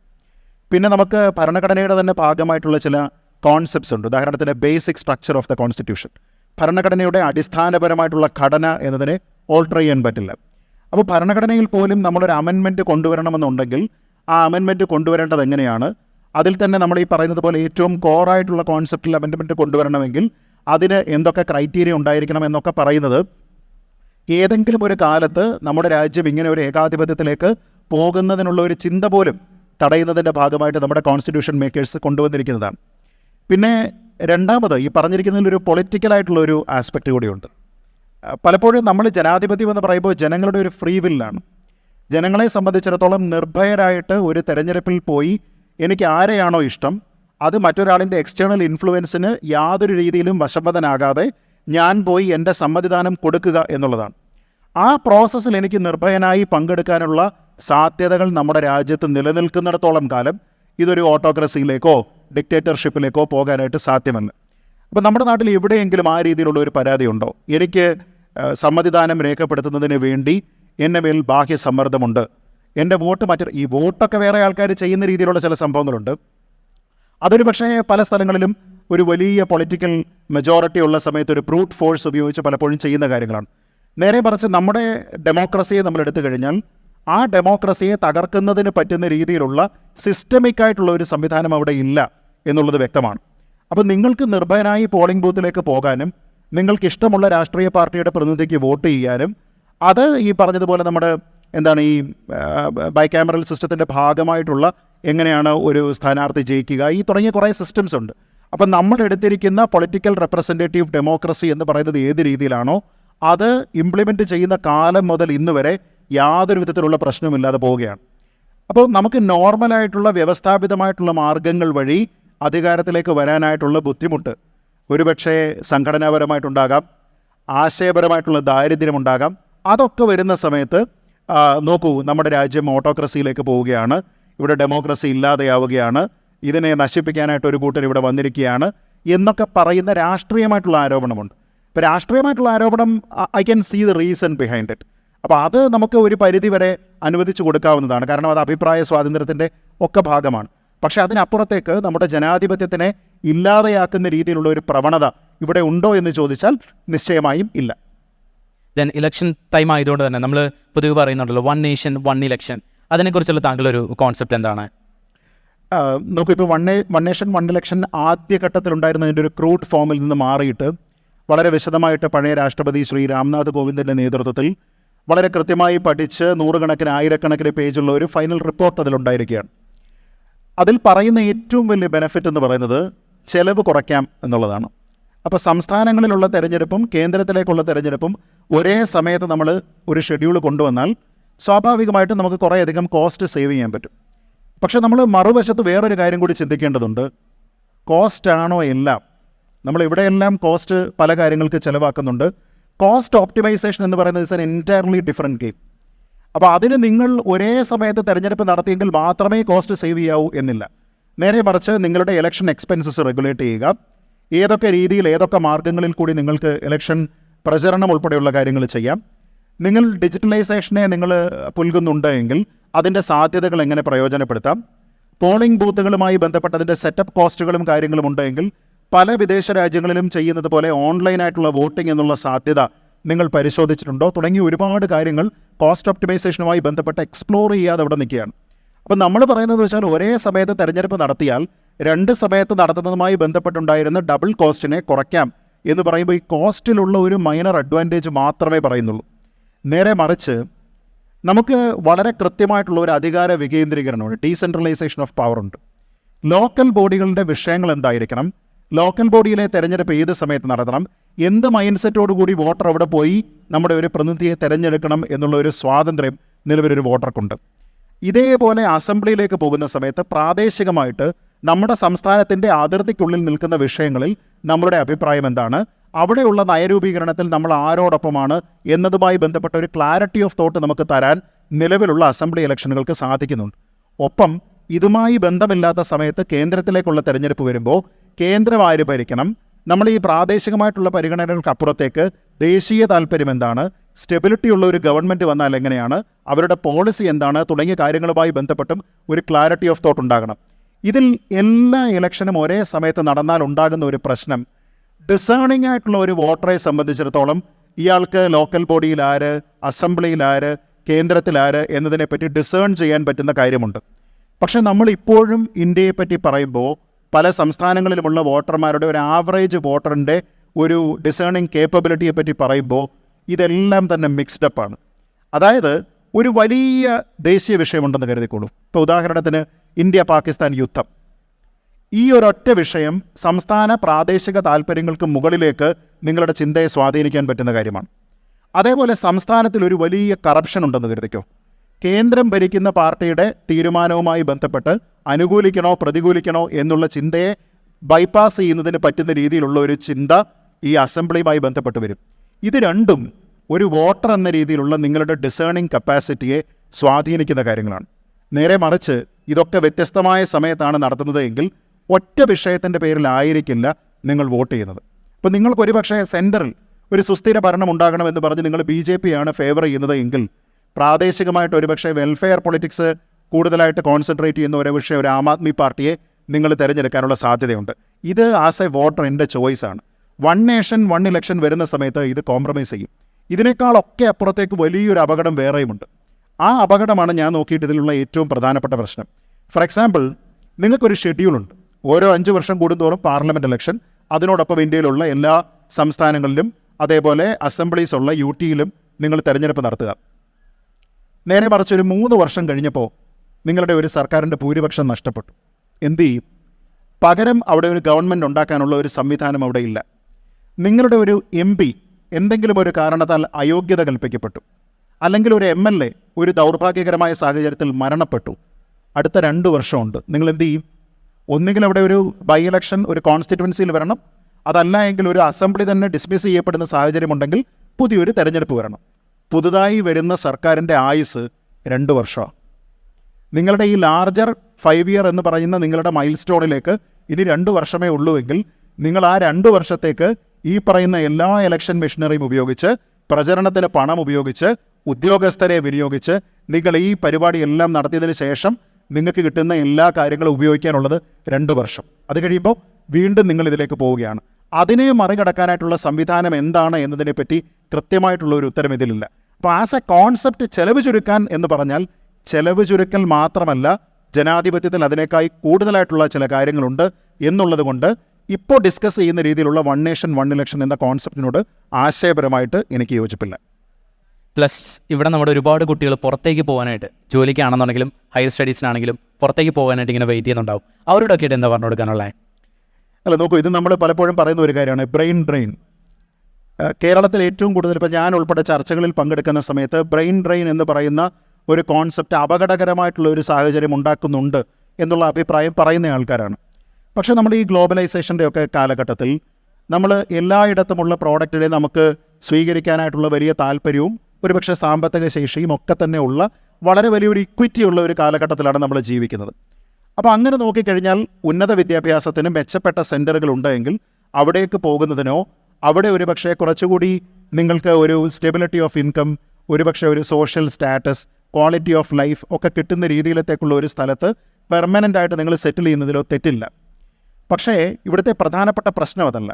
നമ്മൾ പലപ്പോഴും ഈ പറയുന്ന സമയത്ത് missing the wood for the trees for the woods എന്നൊക്കെ പറയുന്ന കോൺസെപ്റ്റ് ഇല്ലേ, ഇവിടുത്തെ എലഫൻ്റ് ഇൻ ദ റൂം എന്ന് പറഞ്ഞാൽ 1990-കളുടെ തുടക്കത്തിൽ തന്നെ പൂർണ്ണമായിട്ടുള്ള സമ്പൂർണ്ണ സാക്ഷരത നേടിയ ഒരു സമൂഹമെന്ന് ക്രെഡിറ്റ് അടിക്കുന്ന ആൾക്കാരാണ് നമ്മൾ. അത് കഴിഞ്ഞിട്ട് നമ്മളിപ്പോൾ ഒരു 30 വർഷം കഴിഞ്ഞു.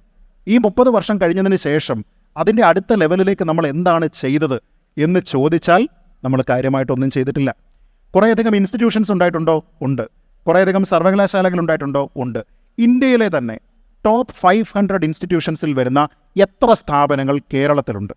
ലോകത്തിലെ ഏറ്റവും പ്രധാനപ്പെട്ട 1000 വിദ്യാഭ്യാസ സ്ഥാപനങ്ങളിൽ വരുന്ന എത്ര സ്ഥാപനങ്ങൾ ഇന്ത്യയിലുണ്ട്?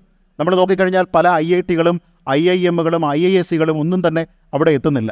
എന്ന് വെച്ചാൽ നമ്മുടെ ഈ ക്വാളിറ്റി ഓഫ് എഡ്യൂക്കേഷൻ എന്ന് പറയുന്നതിലേക്ക് റീഇൻവെസ്റ്റ് ചെയ്യുന്ന കാര്യം പലപ്പോഴും വിദ്യാഭ്യാസ സ്ഥാപനങ്ങൾ ആൾക്കാർക്ക് പഠിക്കാൻ ഡിഗ്രി കിട്ടാനുള്ള മാർഗങ്ങൾ മാത്രം എന്ന രീതിയിലത്തേക്ക് പരിമിതപ്പെടുത്തുന്നുണ്ട്.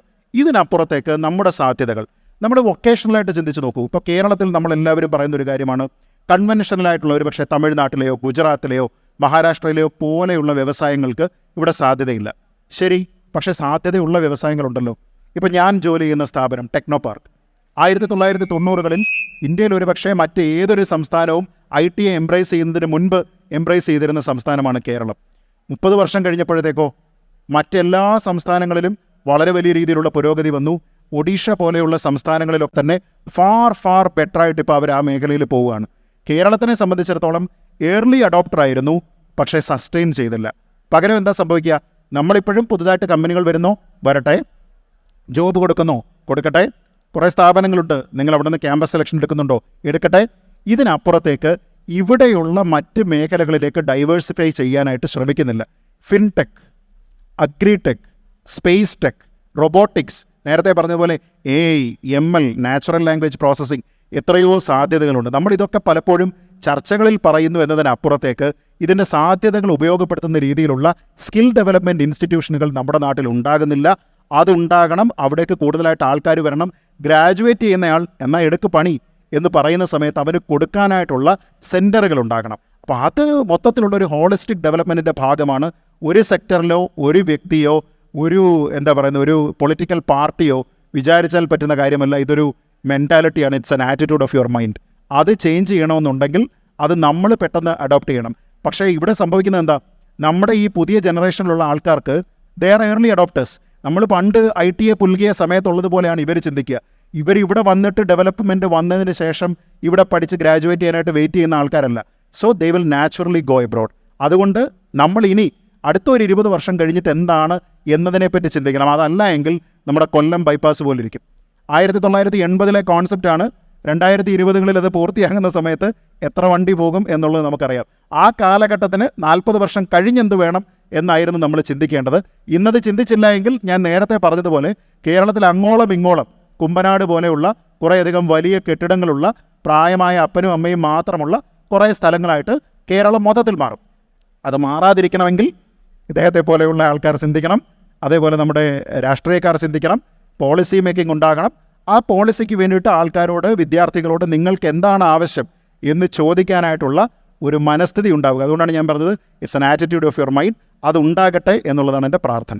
Thank you so much. ഞാൻ ഒരു കാര്യം ചോദിച്ചിട്ട് ശ്രീൽ ഭായി, അതായത് നമ്മുടെ ഇവിടുത്തെ സ്റ്റുഡൻറ്റ് ഏതെങ്കിലും നല്ലൊരു കാലിബറുള്ള ഒരാൾ ഒരു കാര്യം ഇൻവെൻറ്റ് ചെയ്ത് കഴിഞ്ഞിട്ടുണ്ടെങ്കിൽ അത് എങ്ങനെയാണ് അവർക്കതൊരു കേരളത്തിൽ തന്നെ നമുക്കതൊന്ന് ഇത് ചെയ്യാൻ വേണ്ടി പറ്റുക? കാരണം സാധാരണഗതിയിൽ ഇവിടെ ജനിക്കുന്നു, അമേരിക്കയിൽ വളരുന്നു എന്ന് പറഞ്ഞ പോലത്തെ കാര്യമാണ് ഇപ്പോൾ സംഭവിച്ചുകൊണ്ടിരിക്കുന്നത്.